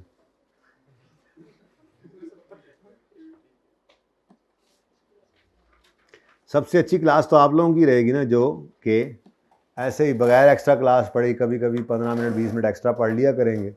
अभी तो वैसे अव्वल ज़रूरत नहीं पड़ेगी, अभी तो 15 मिनट पढ़े भी हैं, मैंने थोड़ी सी बात करनी है बस, ठीक है। नहीं बाकी थोड़ी सी बात करनी है, अगर 10 मिनट में वो बात आपकी पकड़ में आ गई तो मैंने कोई सवाल डिस्कस नहीं करना, आपके ऊपर डाल के भेजनी है चीज़ें, क्योंकि Sunday is coming, Sunday is upon us. और इतना पहाड़ जैसा पूरा संडे आपका कैसे गुजरेगा अगर आपके पास कोई काम नहीं होगा करने को। अभी सिर्फ एक सवाल आपको मिला है, तो मैं कैसे चाहूँगा कि आप बोर गुजरे आपका टाइम, ठीक है। कपड़े धोने वाले आधे घंटे से ज़्यादा कपड़े धोने पे ना लगाएं। अच्छा जी, बात सुने, मेरी बात सुन लें। IAS किसे कहते हैं जी? IAS, इंटरनेशनल अकाउंटिंग स्टैंडर्ड्स, पहले ये आया करते थे, आजकल IFRS आ रहे हैं, इंटरनेशनल फाइनेंशियल रिपोर्टिंग स्टैंडर्ड्स। एक बॉडी है जो इनको सेट करती है, ठीक है। अब पहले ज़मानों में, यानी जब IAS हुआ करते थे, तो अगर किसी IAS में किसी चीज़ की सही से रहनुमाई नहीं होती थी, तो एक कमेटी थी स्टैंडर्ड की, इंटरप्रिटेशन कमेटी, वो उस मसले के ऊपर थोड़ी सी इंटरप्रिटेशन अपनी देती थी, गाइडेंस देती थी, जिसको स्टैंडर्ड का ही पार्ट समझा जाता है, ठीक है। तो उस स्टैंडर्ड इंटरप्रिटेशन कमेटी का नाम SI, जो वो स्टैंडर्ड यानी कि इंटरप्रिटेशन जो क्लैरिफिकेशन देती थी, उसको कहा जाता था SIC, स्टैंडर्ड इंटरप्रिटेशन कमेटी, ठीक है ना, SIC। और इन्होंने एक क्लैरिफिकेशन दी थी 32 नंबर की वेबसाइट कॉस्ट की, क्योंकि जब इंटेंजिबल का स्टैंडर्ड बना होगा उस वक्त शायद इतना वेबसाइट्स वाला रवाज नहीं होगा। आपको पता ही है कि 2000 या उसके बाद से ज़्यादा इस IT ने जो है वो मुसीबत डाली, ठीक है। तो अब वो जो वेबसाइट्स की ज़्यादा, फिर ख़ास तौर पे जैसे जैसे वक्त बढ़ता गया, आगे आता गया, तो ये ऑनलाइन बिज़नेस और ये सारी चीज़ें, तो ये काफ़ी डेवलप होता गया। तो ज़रूरत में बहुत सारी, हर ऑर्गेनाइजेशन की वेबसाइट भी है और उनके ऊपर ख़र्चे भी हैं और इनसे भी फ़ायदा आ रहा होता है। तो ज़रूरत महसूस हुई कि इन वेबसाइट कॉस्ट के ऊपर भी कोई गाइडेंस होनी चाहिए अकाउंटिंग की। खर्चे तो होते हैं हर बिज़नेस के, तो क्या करें, उसको एक्सपेंस आउट करें या कैपिटलाइज करें, क्या है। तो उसको क्लियर करने के लिए ये स्टैंडर्ड इंटरप्रिटेशन कमेटी ने 32 नंबर इंटरप्रिटेशन जो आपने दी, ये इंटेंजिबल एसेट्स से रिलेटेड थी, जिसके अंदर क्लियरली उन्होंने स्पेसिफिकली किसको जो है वो टारगेट करके बताई बातें, वेबसाइट कॉस्ट, ठीक है।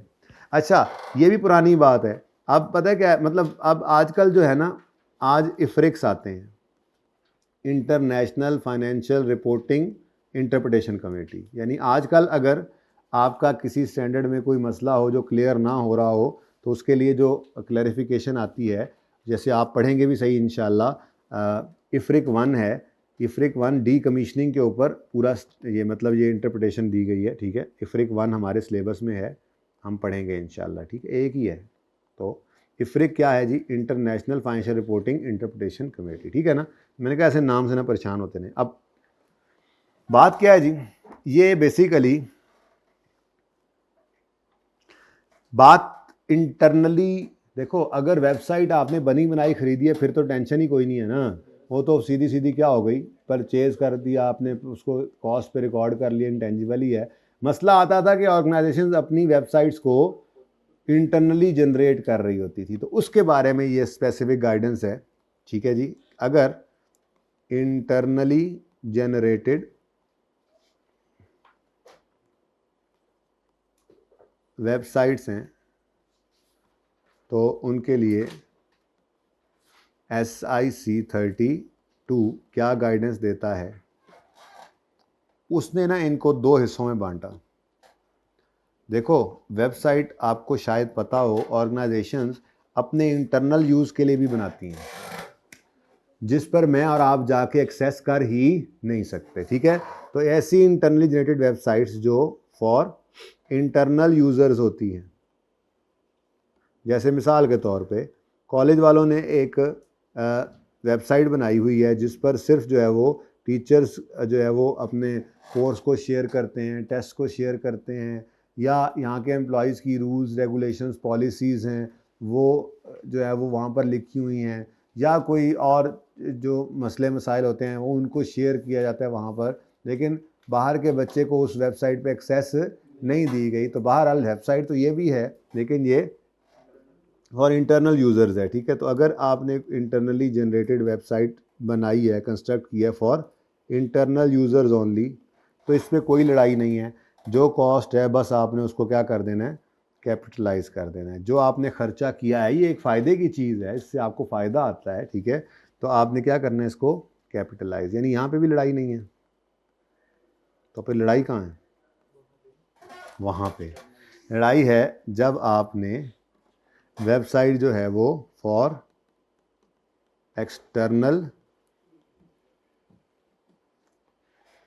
फॉर एक्सटर्नल यूज़र्स आपने वेबसाइट अगर बनाई है तो फिर ये दो तरह की वेबसाइट्स हुआ करती हैं, ठीक है जी। ये दो तरह की वेबसाइट्स होती हैं। मंडे को इंशाल्लाह ना नेट लगाएंगे तार यहाँ पे, तो मैं आपको दोनों तरह की वेबसाइट्स दिखाऊंगा। जैसे मिसाल के तौर पे आप दराज की वेबसाइट ओपन करेंगे तो वहाँ पे आपको चीज़ें नज़र भी आ रही हैं, उनकी कीमत भी है और वहाँ पे आपको उसको ख़रीदने का ऑप्शन भी है। आप पाक व्हील्स की वेबसाइट ओपन करेंगे तो आपको वहाँ पे गाड़ियों की तस्वीरें नज़र आ रही हैं, कीमत भी लिखी हुई है, प्लस वहाँ पे आप बाइंग सेलिंग भी कर रहे हैं, ठीक है। ज़मीन.com पे भाई कह रहे हैं अगर आप जाएं तो वहाँ पे आपको तस्वीरें भी घरों की मिलती हैं, उनकी कीमत भी लिखी हुई है और ख़रीदो फ़रोख्त भी हो रही है, ख़रीदो फ़रोख्त भी होती है। अच्छा, ऐसे ही मिसाल के तौर पे OLX है, ये वेबसाइट्स ही हैं सारी, ठीक है। यहाँ पे आपको उनकी तस्वीरें, सिर्फ एडवर्टीज़मेंट नहीं हो रही, ठीक है। एडवर्टीज़मेंट तो हो ही रही है, चीज़ की तस्वीर लगी हुई है प्यारी सी, उसके ऊपर उसकी तस्वीरों से वो उसकी मशहूरी तो हो ही रही है, लेकिन सिर्फ मशहूरी ही मकसद नहीं है बल्कि बाइंग सेलिंग भी हो रही है, ठीक है। लेकिन कुछ वेबसाइट्स ऐसी होती हैं जो सोलली फॉर एडवर्टीज़मेंट पर्पज़ होती हैं। जैसे मिसाल के तौर पे आप पेप्सी कंपनी की वेबसाइट ओपन करें तो वहाँ पे आपको उनकी प्रोडक्ट्स नज़र आएंगी। अब आप फ़ोन करके पेप्सी वालों को कहें या उस वेबसाइट के ऊपर आप मैसेज उनको करें कि जी आप ये वाला पेप्सी का कैन बिल्कुल भी मुझे नहीं भेजिएगा, मैंने छोड़ दी है पेप्सी पीनी, ठीक है।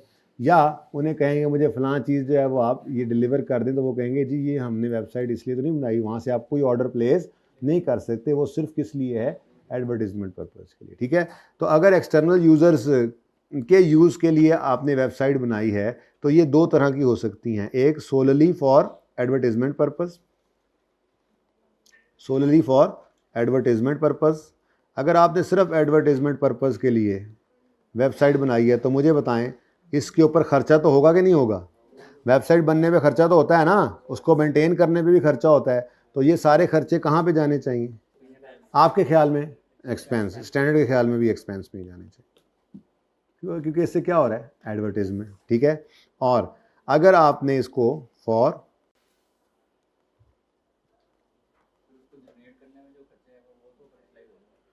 नहीं, वही तो कह रहा है, जनरेट करने का खर्चा सिर्फ इस वाली का कैपिटलाइज होगा, इस वाली का भी हो सकता है हो जाए किसी जब क्राइटेरिया मीट करेगा तो, लेकिन इससे क्या करना है आपने, इश्तिहार ही चलाने हैं ना, तो बस ठीक है एक्सपेंस हो, यही तो वो कह रहा है। ये मैंने क्या लिखा है, इंटरनली जनरेटेड वेबसाइट अगर एडवर्टीजमेंट पर्पज़ के लिए है तो एक्सपेंस करो, क्या मतलब जो कॉस्ट इनकर हुई है वो सारी एक्सपेंस करनी है। हाँ, वेबसाइट पे कॉस्ट इनकर हुई बस वो एक्सपेंस कर दें, जैसे एडवर्टीजमेंट एक्सपेंस है, ठीक है। अच्छा, फॉर ऑनलाइन सेल, जैसे मैंने मिसाल दी आपको दराज की, मिसाल दी आपको पाक व्हील्स की, मिसाल दी आपको, मैंने नहीं दी ना फिर अब अमेज़ॉन की, मिसाल दी आपको भाई ने ज़मीन की, मिसाल दी आपको OLX की। जो मिसालें दी हैं वही बोल लो ना, ऐसे तो कितनी बोलते जाओ आप, ठीक है। तो ऐसी वेबसाइट्स जिन पे ऑनलाइन सेल, अच्छा ये जो ऑनलाइन सेल वाली है ना, स्टैंडर्ड में लिखा हुआ है, साथ साथ एडवर्टीजमेंट भी इनसे भी हो ही रही होती है। तो यहाँ पे भी इतनी बारीकी, एडवर्टीजमेंट का इतना दुश्मन है ये स्टैंडर्ड, ठीक है। मैं आपको बताऊं कि वो ये कहता है कि अगर आपने ऑनलाइन सेल के लिए कोई वेबसाइट बनाई है ना, तो आपने फोटोग्राफर को बुला के उसकी जो तस्वीरें बनवाई ताकि वो सामने प्रेजेंट करें, तो ये जो तस्वीरें हैं इनसे एडवर्टीजमेंट चूंकि हो रही है, तो फोटोग्राफर वाले पैसे यहाँ से भी निकाल के एक्सपेंस में ही डालने हैं तुमने, इनको भी कैपिटलाइज नहीं कर सकते। अब बात समझ आई है, ठीक है। तो जो खर्चा भी है वो एक्सपेंस में जाना है, ठीक है। बहरहाल फिलहाल ऐसी बात तो नहीं थी, फिलहाल सादा बात जी, इसको क्या करेंगे आप, कैपिटलाइज, क्या करेंगे जी, कैपिटलाइज, ठीक है। अच्छा, अब ऑफिशियली तो टाइम आपका हो गया ख़त्म, तो अगर आप सिर्फ 15-20 मिनट देकर ये थोड़ा सा स्टैंडर्ड जो मैंने डिस्कशन किए ज़रा पढ़ लें, तो उसके बाद फिर आप 2-3 सवाल संडे पे ट्राई कर सकते हैं, करवाने तो मैंने खुद हैं, लेकिन एक संडे है आपका यूज़ हो जाएगा, अच्छा यूटिलाइज़ हो जाएगा नई चीज़ को, और बड़ी इंटरेस्टिंग भी लग रही है चीज़। क्या ख्याल है भाई? कह रहे हैं नहीं, इनको रास्ता दे दो भाई। अब भाई जाने वाले को कभी किसी ने नहीं रोका, ना कोई रोक सका है, ना हम कभी रोकते हैं। जाना चाहेंगे? कुंडी लाओ, कह रहा हूँ मैं, वैसे जाने नहीं देना सचमुच में। नहीं उठ कहाँ गए हो, बैठ जाओ, नहीं रास्ता देना यार, मजाक कर रहा हूँ मैं, तुम सच में रास्ता दे रहे हो, ऐसे कैसे जाने देंगे उसको हम, हैं? अच्छा, कुंडी लगाने जा रहा था। हाँ जी, क्या ख्याल है फिर, कर लें 15 मिनट आपके ज़ाया? चलें, चलें जी, अब यार बस ऐसे ही इसमें से ना एक आधी चीज़ पढ़ानी है, उसके बाद असल में ना मैंने बस ये सफ़ा आपको पढ़ाना है। इट्स वेरी इजी सचमुच में, ठीक है। बाकी इसकी प्रैक्टिस, लेकिन मसला ये है ना कि ये संडे इसलिए मैं यूज़ करना चाह रहा हूँ कि अब स्टैंडर्ड साथ नहीं जाते, स्टैंडर्ड जाते तो ये उसके अंदर लिखी होती थी सारी चीज़ें, तो ये मोटी मोटी बात हमारे जहन में बैठे। याद, अगेन वही बात, याद करना नहीं है, याद रखना है। जैसे आपने रिसर्च की एग्जांपल्स, डेवलपमेंट की एग्जांपल्स, 6 क्राइटेरिया जो हैं, इनको सिर्फ दिमाग में याद रखा हुआ है। आप अगर थोड़ा सा कोशिश करें तो आप एक दफ़ा उसको पढ़ लें तो उसके बाद आप रिप्रोड्यूस कर लेंगे, थोड़ा बहुत अपने अल्फाज में बयान कर सकते हैं। नहीं तो 2-3 बार पढ़ने के बाद तो यहाँ तक पहुँच ही जाएंगे। ऐसे ही ये बातें याद करनी है। कुछ कुछ एक स्टैंडर्ड्स हैं जिनमें बहुत ज़्यादा चीज़ें याद करने वाली हैं, जिसमें से एक ये है। ये बहुत ज़्यादा चीज़ें हैं मेरे हिसाब से, इतनी चीज़ें भी नहीं होती स्टैंडर्ड में याद करने वाली। IFRS 16 वाली भी ज़्यादा प्रैक्टिस वाली चीज़ें हैं, ज़्यादा याद करने वाली चीज़ें तो यहीं पे ही हैं जो यूज़ हो रही हैं। जैसे हमें एग्जांपल्स भी याद रखनी पड़ी, करनी नहीं रखनी पड़ी, हमें क्राइटेरिया भी याद रखना पड़ा, और हमें वेबसाइट कॉस्ट के अंदर ये SI 32 के अंदर ये कुछ चीज़ें हैं, ये भी याद रखनी पड़ेंगी, बट हैं आसान, मुश्किल नहीं है, ठीक है। तो बस ये सफ़ा असल में टारगेट है, फिलहाल तो ये ट्रेलर है। एनएलटी में, और ये दो सफ़ों का बस ये इंटरप्रिटेशन है, बस SI 32 है, ठीक है। लेकिन सवाल मैं आपको दिखाता हूँ, पे दर पे सवाल इसी में से बन रहे हैं। स्टैंडर्ड मौजूद था तब भी बन रहे थे, अब तो स्टैंडर्ड वैसे ही कोई नहीं है, लेके नहीं जा सकते हैं, तो ये तो और ज़्यादा उसको पसंद होगा कि यहाँ पे बच्चों को ज़रा उलझाएँ। हालांकि बच्चे सिर्फ 2 से 3 बार ईमानदारी से इसको बैठ के रीड कर लें, 70-80% चीज़ें फिर भी जहन में होंगी कि जो कौन से फेज से रिलेट करती हैं, एक्सपेंस वाली हैं या एसेट वाली हैं, ठीक है। चलो आओ, आपने जो 15 मिनट दिए हैं, इंतज़ामिया आपकी बहुत मशहूर है, ठीक है, बिल्कुल भी नहीं। NIT may incur expenditure on development and operation of its own website for external access and internal access. Internal access वाली यूजेस क्या होते हैं? वो कंपनी की पॉलिसी स्टोर करेगी, कस्टमर डिटेल स्टोर करेगी, रेलेवेंट इन्फॉर्मेशन सर्च कर सकते हैं आप, लेकिन इंटरनल यूजर्स, आप बाहर वाले बंदे नहीं आ सकते। लेकिन अगर एक्सटर्नल एक्सेस वाली है तो वो promote and advertise own products, Pepsi website, provide electronic services या sell product and services, Daraz, TCS service, TCS courier services etcetera, ठीक है। तो ये डिफरेंट है। अब इशू क्या है, whether the website is an internally generated intangible and appropriate accounting treatment. कहता है जी मसला क्या आ रहा था, सवाल ये उठने लग गया था कि क्या वेबसाइट कोई आप खुद बनाएं तो इंटरनली जनरेटेड इंटेंजिबल है, अगर है तो अकाउंटिंग ट्रीटमेंट क्या है, ठीक है। तो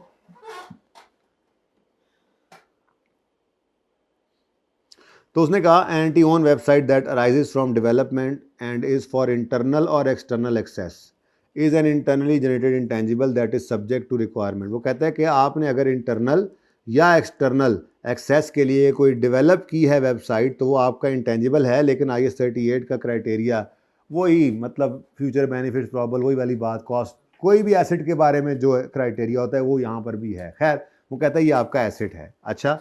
लेकिन ये वाली बात है जो मैंने अभी आपको लिख कर दिखाई थी कि if website is developed solely or primarily for promoting and advertising its own product and services, then entity will not be able to demonstrate how it will generate, ठीक है, all expenditure on developing, all, भाई का जवाब, all expenditure on developing such website should be recorded as an expense when incurred।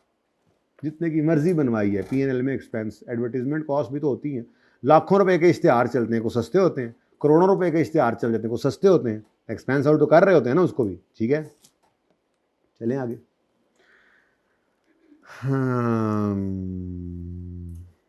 अच्छा चलो इसको देखते हैं, अब ज़्यादा टाइम इधर लगाएं तो मतलब की चीज़ रह जाएगी, ठीक है।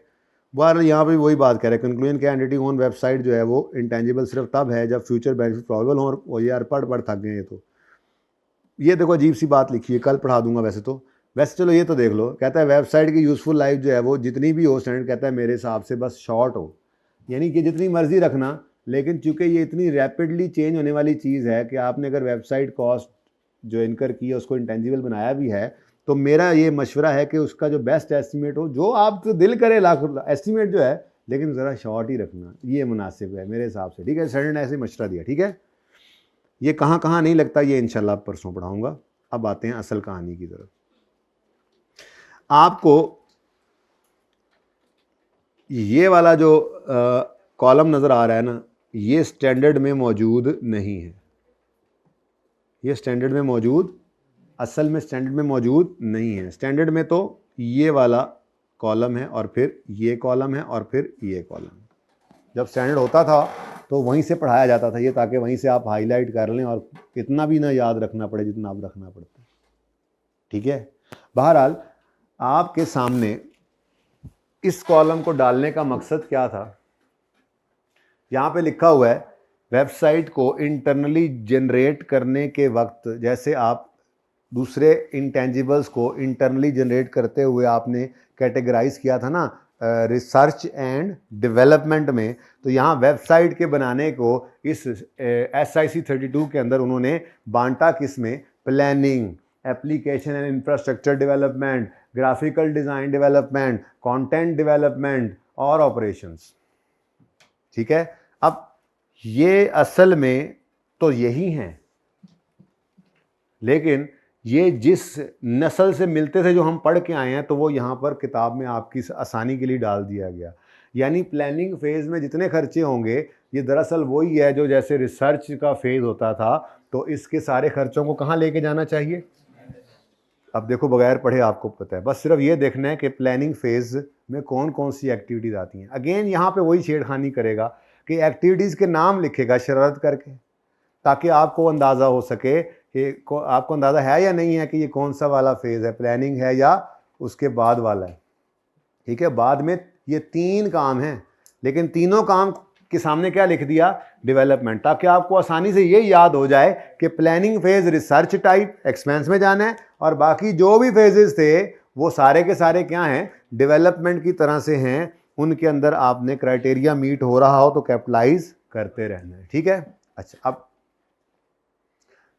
रिसर्च डेवलपमेंट असल में नहीं है, बार बार कह रहा हूं। ठीक है, असल में क्या है, planning, application and infrastructure development, क्या क्या आता है अभी बताएंगे, फिर ग्राफिकल डिजाइन डेवलपमेंट, फिर कंटेंट डेवलपमेंट। ठीक है, और उसके बाद ये वेबसाइट तैयार हो जाती है तो फिर उसके, अच्छा ये ऑपरेशन इसलिए बाहर लिख दिया क्योंकि उधर तो ऐसी कोई बात थी ही नहीं ना ऑपरेशन वाली, लेकिन SIC 32 ने ऑपरेशन का मतलब वेबसाइट अगर बन गई है, लॉन्च कर दी है, तो अब उसको चलाना तो है ना, उसको मेंटेन करना होता है, उसको अपडेट कर रहे होते हैं, उसको जो है वो बेहतर कर रहे होते हैं, तो वो सब्सिक्वेंट एक्सपेंडिचर की थोड़ी सी कहानी यहाँ पे। ठीक है ना, तो वो भी यहाँ पे आ रही है। तो ये इतनी सी बात और कुछ अदर्स हैं, तो बहुत आसान है, मुश्किल नहीं है, बस पढ़ के देखो। सिर्फ ये नक्शा दिमाग में होना चाहिए कि वेबसाइट अगर आप खुद बना रहे हैं तो प्लानिंग फेज में जो एक्टिविटीज़ हैं, जो नाम एक दफ़ा पढ़ोगे तो ज़हन में बैठ जाएगा, हाँ ये तो प्लानिंग ही बनती थी, वो कहाँ जानी है, एक्सपेंस में। उसके बाद डेवलपमेंट फेज जो यहाँ पर तोड़ दिया गया किस किस नाम से, कंटेंट डेवलपमेंट, इंफ्रास्ट्रक्चर डेवलपमेंट और डिज़ाइन वगैरह जो कर रहे हैं, application infrastructure development, graphical design कर रहे हैं, ये सब क्या हैं, ये डेवलपमेंट फेज है। इसके खर्चों को कैपिटलाइज करना है। ठीक है, अब पढ़ें, अकाउंटिंग ट्रीटमेंट बाद में देखते हैं, पहले प्लानिंग फेज, वेबसाइट बनना शुरू हो गई है। प्लानिंग फेज में क्या क्या कर रहे होते हैं आप, फिजिबिलिटी स्टडीज करते हैं, फिजिबल भी है या नहीं है, बनाए या नहीं बनाए। ठीक है, फिर defining hardware and software specification. अच्छा जी, वेबसाइट है, ICAP अपनी वेबसाइट बना रहा है, रिजल्ट वाले दिन इतने बच्चे आते हैं, ठीक है, तो कितनी कैपेसिटी होनी चाहिए, सर्वर कैसा होना चाहिए जो डाउन ना हो जाए। ठीक है, तो क्या कर रहे हैं हम डिफाइन कर रहे हैं हार्डवेयर कौन सा चाहिए, कौन कौन सी कितने जो है वो कितना ताकतवर सर्वर हमें चाहिए, कौन सी जनरेशन का हमें जो है वो पीसीस चाहिए, ये क्या कर रहे हैं हम, हार्डवेयर, कौन से सॉफ्टवेयर को यूज करेंगे। तो ये क्या चल रहा है, प्लानिंग ही तो चल रही है, मतलब रिसर्च चल रही है अभी। ठीक है, कि बनानी चाहिए वेबसाइट या नहीं बनानी चाहिए। अच्छा, अगर वेबसाइट बनाएंगे तो कौन सा हार्डवेयर हो, कौन सा सॉफ्टवेयर हो, डिफाइनिंग। ठीक है, उसके बाद evaluating alternative products and suppliers. अच्छा जी, डेल वाले भी हैं, फिर लेनोवो वाले भी हैं, फिर HP वाले भी हैं, फिर ये सब ऑफर कर रहे हैं, तो हमने क्या करना है, इवेल्युएट करना है अल्टरनेटिव प्रोडक्ट्स और अल्टरनेटिव सप्लायर्स को। समझ आ रही है बात, ये प्लानिंग चल रही है ना। ठीक है, प्लानिंग मतलब रिसर्च की तरह से चीजें जब रिसर्च में पढ़ी थी तो ये मिलता जुलता था ना, इसलिए साथ मिलाया। ओके, और फिर सिलेक्ट कर रहे हैं, क्या कर रहे हैं, सिलेक्ट कर रहे हैं प्रेफरेंस। हाँ जी, डेल ठीक है, उठा लो। ठीक है, सर्वर जी ये वाला ठीक है, इसे उठा लो। होस्टिंग जी यहां से ले लेंगे, इस ऑप्शंस को सिलेक्ट, प्रेफरेंसेस को क्या कर रहे हैं, सिलेक्ट। अब ये क्या हो गया, प्लानिंग। ठीक है, अब ये मतलब थोड़ा सा मैंने आपको कहा ना कि सबसे शायद ज़्यादा याद करने वाला यही स्टैंडर्ड है, और ये ज़्यादा चीज़ें इतनी हैं बस, उसके बाद बाकी इतनी चीज़ें भी नहीं हैं। तो याद करने वाली चीज़ें कितनी हैं, बस अभी तक आपको कहा था रिसर्च की एग्जाम्पल, डेवलपमेंट की एग्जाम्पल्स और क्राइटेरिया, बाकी तो सब चीज़ें प्रैक्टिस की वजह से आपको याद है।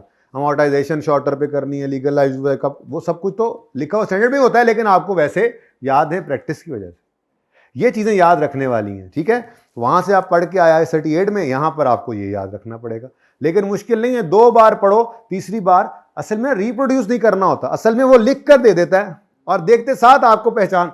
मैंने ही आपको इतने सवाल कराने हैं कि ये सफ़ा आपको इंशाल्लाह याद होगा, बाकी अब याद हो तो जाएगा, याद रखता कौन कौन है ये क्वेश्चन है। वो फिर बेटा वो ना फिर बॉल होती है आप लोगों के कोर्ट में, आपके पास रैकेट ही नहीं होता, ठीक है। तो इसलिए वो आपने याद रखना है, हो जाएगा इंशाल्लाह याद, कुछ नहीं, मसला नहीं हो, ठीक है। आज इसीलिए तो मैंने ये 15 मिनट ले लिए कि चलो एक बार ये कर देता हूँ, चलो, और नहीं तो टेंशन में कोई संडे के अंदर वो घंटा डेढ़ इसको देख ही लेंगे, हो सकता है कोई आधा जल्दी चीज़ें याद हो जाएं, बाकी कोई नहीं भी करके आता तो मैं तो करवा ही लूँगा इंशाल्लाह, ठीक है। तो भाई प्लानिंग फेज की एक्टिविटीज़ कौन सी हैं, फिजिबिलिटी, फिर डिफाइनिंग स्पेसिफिकेशंस, फिर अल्टरनेटिव्स को एवेल्युएट करना और प्रेफरेंसेस को सिलेक्ट करना। ये जो भी एक्टिविटीज हो रही हैं, इन पे जो भी कॉस्ट आ रही हैं, कॉस्ट कैसे आएंगी यार, फिजिबिलिटी किसी से तो बनवाओगे, ठीक है। किसी बंदे को मार्केट भेजोगे, वो जाके लोगों से मिलेगा, आने जाने का खाने पीने का खर्चा करेगा वो, ठीक है। फिर आप बैठ के मीटिंग्स कर रहे हैं, आप खर्चे हो रहे होते हैं, खर्चे चल रहे होते हैं, ठीक है ना। तो आप सिलेक्शन करेंगे, तो ये सारे खर्चे जो हैं ये लाइक रिसर्च हैं, इनको क्या करना है, एक्सपेंस व्हेन इनकर्ड, तो मसला। अच्छा, अब इसके बाद जो आगे काम है ना, वो सारे के सारे डेवलपमेंट स्टार्ट हो जाती। एक्टिव, उस्मान भाई मैसेज में देख कर बताना एक्टिव, तो फिर ऊपर देखो ना फिर जी। अब जो आगे काम है ना, वो वेबसाइट बाकायदा बनना शुरू हो गई होगी, आपको नज़र आएगा। जैसे आपने एप्लीकेशन और इंफ्रास्ट्रक्चर डेवलपमेंट करनी है। इंफ्रास्ट्रक्चर डेवलपमेंट क्या है, चलो देख लेते हैं। डोमेन नेम किसे कहते हैं, ये www के आगे जो नाम लिखा होता है, ये आपको जाके वो खरीदना पड़ता है, लेना पड़ता है, किसी और के वाला नाम का डोमेन नेम तो आप नहीं ले सकते, ठीक है। तो www जाके क्या किया आपने, ऑब्टेन किया तो मतलब अब बिस्मिल्लाह तो कर दी ना आपने। अब वेबसाइट बनाने के लिए सबसे पहली चीज़ यही चाहिए थी, डोमेन नेम ले लिया आपने, तो काम तो शुरू हो गया। अब आपको नजर आ रहा है कि डेवलपमेंट शुरू हो गई है वेबसाइट पे, ठीक है। तो ये क्या कर रहे हो आप, इंफ्रास्ट्रक्चर डेवलप करने की तरफ जा रहे हो, ठीक है। फिर डेवलपिंग ऑपरेटिंग सॉफ्टवेयर, इस वेबसाइट के लिए जो सॉफ्टवेयर चाहिए हमें चलाने के लिए, ठीक है, ऑपरेटिंग सिस्टम और सर्वर सॉफ्टवेयर, यानी आपको सर्वर कौन सा चाहिए, आपको उस सर्वर को चलाने के लिए सॉफ्टवेयर कौन से चाहिए, उनको क्या कर रहे हो, डेवलप कर रहे हो, ठीक है। वो ऊपर आपने इवेल्युएट कर लिया था, ये डिफाइन कर लिया था सॉफ्टवेयर को चाहिए कौन सा, अब क्या कर रहे हो, उसको डेवलप कर रहे हो, डेवलपिंग ऑपरेटिंग सॉफ्टवेयर। फिर डेवलपिंग कोड फॉर एप्लीकेशन, फिर कोडिंग प्रोग्रामिंग शुरू होगी। बैठे हुए हैं आपके आईटी वाले साइंसदान, ठीक है। Installing developed application on web server, अब जो ये जो आपने एप्लीकेशन बना ली, इनको वेब सर्वर पे इंस्टॉल कर रहे हो। और स्ट्रेस टेस्टिंग, जैसे टेस्ट रन प्लांट का करते हैं, वैसे ही वेबसाइट का भी टेस्ट रन हो रहा है। स्ट्रेस लोड डाला जाता है कि जब आपका रिजल्ट डे हो तो वेबसाइट बैठ ना जाए, स्ट्रेस टेस्टिंग। अब ये क्या हो रहा है, इंफ्रास्ट्रक्चर और एप्लीकेशन डेवलप हो रही है। इंफ्रास्ट्रक्चर में क्या है, डोमेन नेम लिया, हार्डवेयर, फिर उसको चलाने के लिए सॉफ्टवेयर, फिर एप्लीकेशंस डेवलप हो रही हैं, उनको इंस्टॉल कर रहे हैं, स्ट्रेस टेस्टिंग कर रहे हैं, वेबसाइट ही तो बनना शुरू हो चुकी है। अच्छा, अब ये तो हो गया ना, जैसे वो क्या कहते हैं ना, वो बुनियाद पड़ गई। अब वेबसाइट के ऊपर क्या मतलब कोडिंग नजर आ रही होगी, हाँ, वेबसाइट पे सिर्फ सॉफ्टवेयर चल रहा होगा। अब असल कहानी वेबसाइट के ऊपर क्या है, तो फोटोएं छोटे में होंगी, वो अंग्रेजियाँ शंग्रेजियाँ उर्दुएँ शुर्दुएँ मारी होंगी आपने, ठीक है। तो वो क्या है, ग्राफिकल डिजाइन डेवलपमेंट और कंटेंट डेवलपमेंट, ठीक है। Graphical designing the appearance of web pages, designer अब पैसे लेंगे, बैठेंगे, वो वेबसाइट की अपीयरेंस के ऊपर काम कर रहे हैं, वेबसाइट की अपीयरेंस पे काम करें, इन्होंने ना एडवर्टाइजमेंट कह देना, ठीक है ना, वेबसाइट की अपीयरेंस के ऊपर काम करें, ठीक है ना। यहाँ ये टैब होगी, यहाँ पे ये चीज़ होगी, यहाँ पे ये चीज़ होगी। अब वेबसाइट की जो फिजिकल अपीयरेंस है उसको डिज़ाइन किया जा रहा है, ठीक है। फिर कंटेंट, फोटो शोटो, अंग्रेजी शंग्रेजी क्या चीज़ है, ये ऐनक है, ठीक है, ये टोपी है, बता रहे हैं जी इसकी खसूसियात क्या हैं, ठीक है। तो क्रिएटिंग, खुद बना रहे हो तो क्या चीज़, कंटेंट। परचेजिंग, किसी से लिखा हुआ कंटेंट आप खरीद रहे हो। प्रिपेयरिंग, वही बात होगी। एंड अपलोडिंग, यानी आप क्रिएट करें, परचेज करें, प्रिपेयर करें और फिर अपलोड करें। क्या चीज, information on website before completion of websites development, ठीक है। तो ये क्या है जी, ये सारी की सारी एक्टिविटीज डेवलपमेंट फेज की तरह से हैं। इन सारी एक्टिविटीज को आपने क्या करना है, these will be capitalise. However, ठीक है, मतलब वही बात, वो तो कोई भी एसेट रिकॉर्ड कर रहे हैं, इंटेंजिबल कभी भी रिकॉर्ड करना है तो पहली बात क्या है, कब रिकॉर्ड करेंगे, अब रिकॉर्डिंग क्राइटेरिया मीट हो, ठीक है। तो these will be capitalised, however if recording criteria is not met then it will be expense. अब ये वो वाली बात है जो किसी को आपने बतानी नहीं, मैंने आपको बताई थी। क्या दुश्मन आईसीटी इतना सख्त दुश्मन है कि कह रहा है वेबसाइट पाक व्हील्स की है, तस्वीरें गाड़ियों की लगी हुई हैं, ठीक है, तुम्हारी ये वेबसाइट है, वेबसाइट बनाने के सारे खर्चे तुम कैपिटलाइज करो, लेकिन ये जो तुमने कार की प्यारी प्यारी तस्वीरों बनाने के लिए जो प्रोफेशनल फोटोग्राफर बुलाया था, उसने तुमसे वो लिए थे ना पैसे, वो पैसे इंटेंजिबल की कॉस्ट में ऐड नहीं कर सकते, वो एडवर्टीजमेंट के लिए ही था। तस्वीरें देख के फिर भी एडवर्टीजमेंट ही हो रही है तुम्हारी प्रोडक्ट की, ठीक है, तो सही है ना।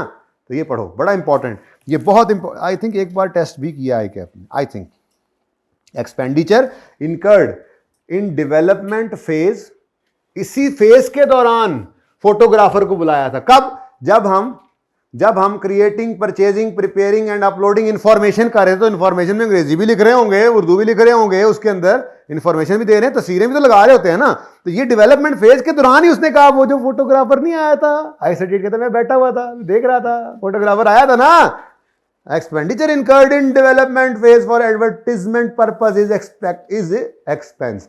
इस डेवलपमेंट फेज में भी अगर एडवर्टीजमेंट पर्पज के लिए कोई काम कर दिया है तो वो भी क्या करना है। For example, professional fee paid to the expert for taking digital pictures of entity's product. मैं बैठा था, आया था, इसको जो पैसे दिए हैं वो क्या करोगे, एक्सपेंस आओ। बात समझ आई।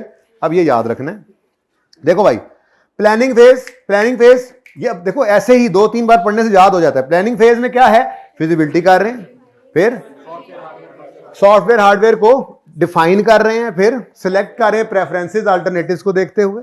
जब ये काम हो गया, अब अगला काम शुरू हो गया। ये नाम से ही पता लग रहा होता है कि प्रैक्टिकली काम शुरू हुआ है। जैसे डोमेन नेम खरीद लिया, जाके ऑब्टेन कर लिया, फिर डेवलप करने लग गए हैं सॉफ्टवेयर वगैरह, फिर कोडिंग करने लग गए एप्लीकेशन की, फिर वो इंस्टॉल करने की तरफ चल पड़े हैं, स्ट्रेस टेस्टिंग कर रहे हैं, वेबसाइट बन रही है तो टेस्टिंग हो रही है, बनी है कुछ तो टेस्टिंग कर रहे हैं उसकी। उसके बाद फिर अपीयरेंस ऑफ वेबसाइट पे काम शुरू हो गया है, फिर क्रिएट, परचेज, इंफॉर्मेशन अपलोड कर रहे हैं किस पे, वेबसाइट पे, ठीक है। ये सब काम क्या है, डेवलपमेंट फेज। इनको क्या करना है आपने, कैपिटलाइज। लेकिन अगर एक्सपेंडिचर डेवलपमेंट फेज में भी एडवर्टीजमेंट के लिए है तो उसको क्या कर दो, एक्सपेंस ऑफ, ठीक है, सही है। अच्छा, आगे वो कहता है अब वेबसाइट बन गई, चल गई, अब इसको रूटीन के अंदर क्या करना पड़ता है। भाई जाहिर सी बात है, नई तस्वीरें ऐड करनी पड़ती हैं, प्रोडक्ट्स आगे पीछे प्लस माइनस कर रहे होते हैं, तो updating graphics, revising content, adding new function features, registering website with search engine.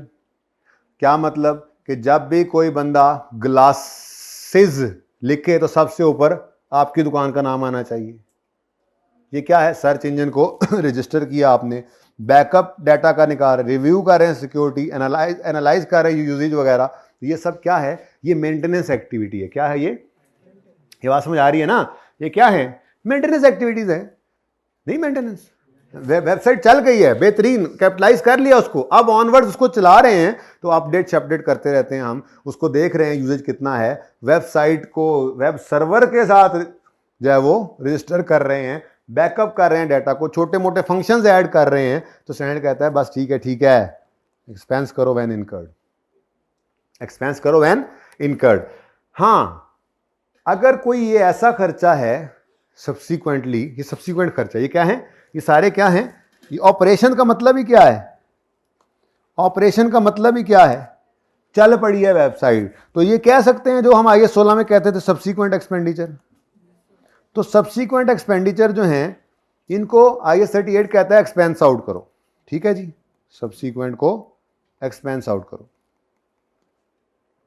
ये देखो, this operating stage begins once development of website has been completed and it maintains and enhances the application, maintain करना, enhance करना, ठीक है। तो ये क्या है, सब्सीक्वेंट एक्सपेंडिचर। स्टैंडर्ड क्या कहता है, इसको क्या करो, एक्सपेंस। लेकिन IAS 16 में भी ऐसे ही था, वो कहता था सब्सीक्वेंट एक्सपेंस को आप P&L में फेंक दो, लेकिन अगर वो एसेट की लाइफ, प्रोडक्टिविटी, एफिशिएंसी वगैरह बढ़ा रहा है, यानी रिकॉर्डिंग क्राइटेरिया मीट हो रहा है सब्सीक्वेंट एक्सपेंस का भी, तो उसको एसिड कॉस्ट में ऐड, यहां पे भी उसने यही बात की। क्या कहता है, सब्सीक्वेंट एक्सपेंस को, ये सारे कामों को, कॉस्ट इनकर हो रही है, इसको क्या करना है, एक्सपेंस करना है when incurred, unless it meets criteria of IAS 38 for capitalisation. लेकिन वो अगली बात करके ना आपको टेंशन फ्री कर गया है, लेकिन होता बहुत रेयर सर्कमस्टांसेस कि वेबसाइट पे कोई ऐसा सब्सीक्वेंट एक्सपेंडिचर हो जो रिकॉर्डिंग क्राइटेरिया मीट कर जाए, बहुत रेयर सर्कमस्टांसेस में होता है। मैं आपको एक एग्जांपल देता हूं इसकी वजह से। मिसाल के तौर पे आपने एक वेबसाइट लॉन्च की हुई थी जिसपे सेल परचेज भी होती है, ठीक है, सेल परचेज आपकी प्रोडक्ट की हो रही है, ऑनलाइन आप सेल करते हैं, ठीक है, ऑनलाइन आप सेल करते हैं चीज़ों को। आपने वेबसाइट डेवलप की, तो वो वेबसाइट आपकी इंटरनली जनरेटेड वेबसाइट थी, आपने उन खर्चों को इस छाननी से गुजारा, ये एक्सपेंस में डाले और ये वाले खर्चे कैपिटलाइज कर लिए, इसको अलग कर दिया, फोटो वाले बंदे के पैसे भी नहीं डाले, और आपने एक बेहतरीन इंटेंजिबल वेबसाइट जो है वो कैपिटलाइज कर ली, ठीक है। उसके बाद अब आप ये सारे काम कर रहे हैं, तो ये सारे के सारे कहां जा रहे हैं, एक्सपेंस। लेकिन इनमें ना ये एक चीज है, एडिंग न्यू फंक्शंस।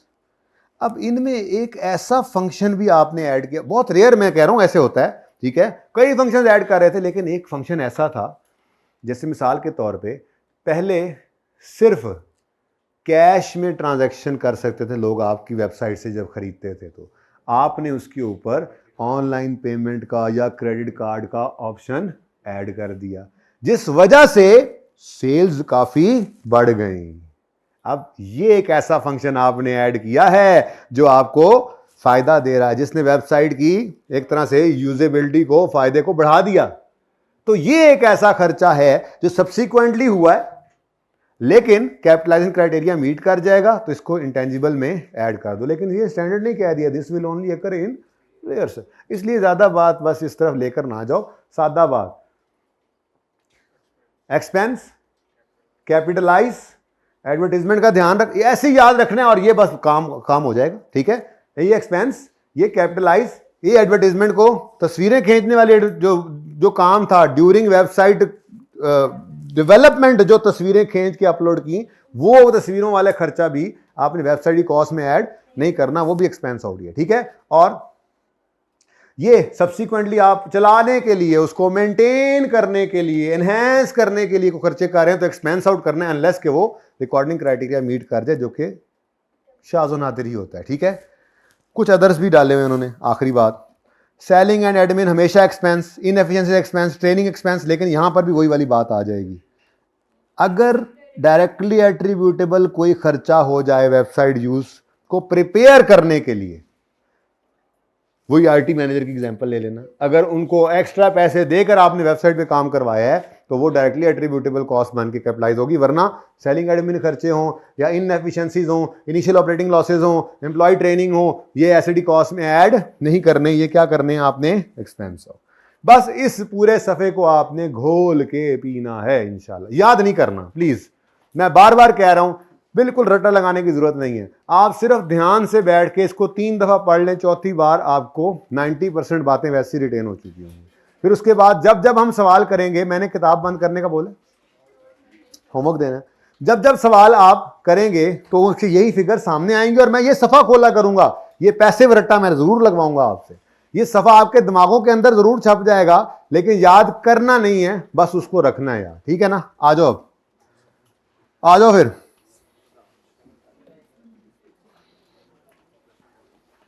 पास पेपर्स पे आ जाओ।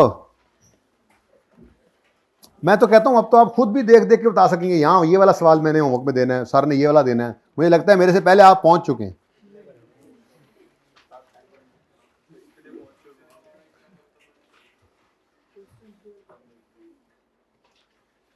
ये देखें जी, question number 9, very important and good question. Requirement इसकी क्या है? नोट बनाना है, नोट। अच्छा अब इधर देखो, पहला सवाल है इनकम्प्लीट रिसर्च डेवलपमेंट खरीद लाए, अभी भी पढ़ा है हमने, मजीद खर्चे किए और फिर वो कंप्लीट हो गया होगा। अब नोट के अंदर आपने ये प्रोजेक्ट को कैपिटलाइज कर लेना है, जैसे IEL वाले सवाल में किया था, कोई नई चीज़ नहीं। ये आप ऐसे लेफ्ट हैंड से करेंगे, लेफ्ट, राइट हैंड से नहीं, लेफ्ट हैंड से ऐसे ऐसे करके, ऐसे पीपी तो है नहीं, इंटेंजिबल है, बताओ तो सही। अच्छा, on 31 December 18 ZL launched his new website for online streaming of TV shows। ये ऑनलाइन स्ट्रीमिंग वाले जो हैं ये पैसे लेते हैं, ये सेल की तरह की ही एक वेबसाइट है, ठीक है। The website also contains, the content is also used to advertise and promote that the website was developed internally and met the criteria. Direct cost are this, undertaking visibility। हाँ जी, क्या ख्याल है, समझ आती है? पढ़ो जरा, देखो, undertaking feasibility, evaluating alternatives, acquisition of web server, PPE।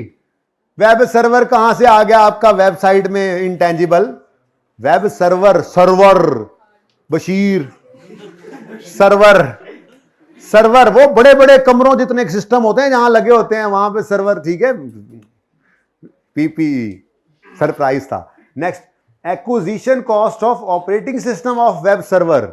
ये एग्जांपल भी इसीलिए करवाई थी कि लैपटॉप और उसका ऑपरेटिंग सॉफ्टवेयर इकट्ठा रखना, इन दोनों को भी इकट्ठा रखना। अब उसने इंटेंजिबल का नोट मांगा है ना, तो इनको इग्नोर करना है, ये बताना मकसूद था। यार वैसे मैं क्यों बता रहा हूं, चलो कोई नहीं।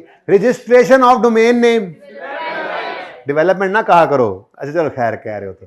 स्ट्रेस टेस्टिंग, अच्छा, designing the appearance of advertisement, ना ना ना ना ना ना ना ना, बिल्कुल अपीयरेंस को, वेबसाइट की अपीयरेंस को डिजाइन करें।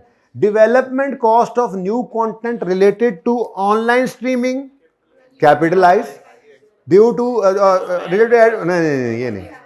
और एडवर्टीजमेंट, वेबसाइट के बारे में मशहूरी कर रहे हैं, ये तो वैसे ही एक्सपेंस आउट, ठीक है। नहीं बेटा, एक्सपेंस एडवर्टीजमेंट, वेबसाइट की एडवर्टीजमेंट और वेबसाइट के अंदर भी एडवर्टीजमेंट, सब कुछ क्या है। तो हाँ भाई, कितना आसान हो गया काम, जिंदगी आसान हो गई। 15 नंबर का सवाल है जिसके अंदर मेरे ख्याल में कोई 5 से 7 नंबर का ये होना चाहिए, एक छोटी सी एडजस्टमेंट और भी। ये बड़े मजे की एडजस्टमेंट है। इनके पास एक ब्रॉडकास्टिंग लाइसेंस था, ये पिछली हुकूमत ने इनको दिया हुआ था इनडेफिनेट पीरियड के लिए। इस हुकूमत ने आगे कहा सॉरी, ये मौजें उनकी थी, हमारी तरफ से ख़त्म है। बारी बारी आते हैं ना तो दूसरों को, ठीक है। तो ब्रॉडकास्टिंग लाइसेंस के ऊपर लिमिट लगा दी कि फ़लाँ दिन के बाद ये अब रिन्यू नहीं होगा। तो फिर लाइफ पहले इनडेफिनेट से डेफिनेट बन गया। देख लेना, इंशाल्लाह ये हो जाएगा। उसके बाद क्या, बस एक सवाल है, पूरा इतवार है,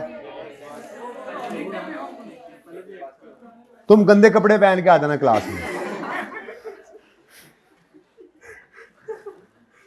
द वेरी ब्यूटीफुल सवाल, compute cost of website, also discuss reasons of not inclusion of any of the above cost.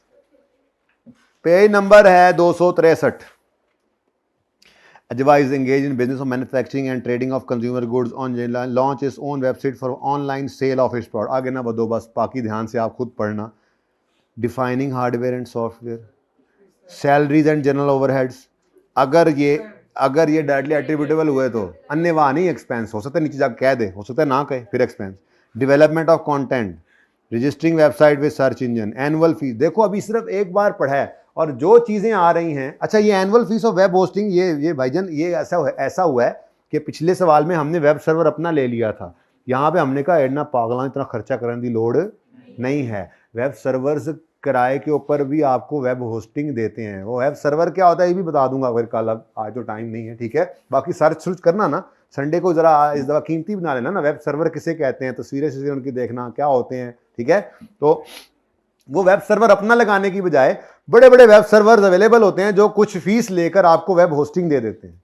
तो पिछले सवाल में हमने अपना सर्वर ले लिया था, इस बार हमने कहा बस बशीर ही ठीक है, ठीक है। सर्वर बहुत महंगा पड़ा था, तो ये क्या है, एनुअल फीस। अब ये एनुअल फीस है, इंटेंजिबल में ना ऐड कर देना, ये तो अलग से एक्सपेंस है। एसेट क्या है, एक्सपेंस है, इस साल की है, एनुअल है। Employee training cost, discount offer, discount offer, logging आए वेबसाइट पे तशरीफ लाएं, आपको डिस्काउंट मिलेगा। All cost were incurred evenly throughout the mentioned period. अच्छा ये भी सुभान अल्लाह यार कमाल सवाल है। असल सवाल तो अब आया है जो आपको होमवर्क में होना है, ये आखिरी, बस बस बस, तीन। मुझे पता है आप चौथा पांचवा भी चाह रहे हैं, पर मेरे पास नहीं है, इसके अलावा 3 ही हैं बस, ठीक है 3। हाँ ना, ये वेबसाइट वाले 3 है ना, मतलब नई चीज़ पढ़ी है। मुझे पता है आपकी चाहत ये है कि 5-6 सवाल तो सिर्फ इसी के हम करते, पर मैं अब क्या करूं, फिलहाल मैं आपको इससे ज़्यादा नहीं सवाल दे सकता। अच्छा ये सवाल ऐसा है कि आप ज़रूर गलती करेंगे इंशाल्लाह, इसको मैं डिस्कस भी नहीं करता, ठीक है, ओके। तो ज़िंदगी रही तो सोमवार को मिलेंगे। 4 सवाल होमवर्क में हैं, 4 सवाल होमवर्क में हैं, 2 घंटे से ज़्यादा नहीं लगाना इनको। वैसे तो संडे को 3 घंटे बनते हैं एक सब्जेक्ट के, डेली बेस पे 1.5 घंटा एक सब्जेक्ट के हिस्से में आता है ना, तो वीकेंड पे 3 घंटे बनते हैं, डबल टाइम देना होता है। लेकिन मैं फिर भी 2 घंटे का होमवर्क दे के भेज रहा हूँ, आप लोग फिर भी रोए जा रहे हैं। 2 घंटे में ये 4 सवाल करने हैं, कोशिश करनी है, ठीक है, इससे ज़्यादा टाइम नहीं लगाना। अल्लाह हाफिज़।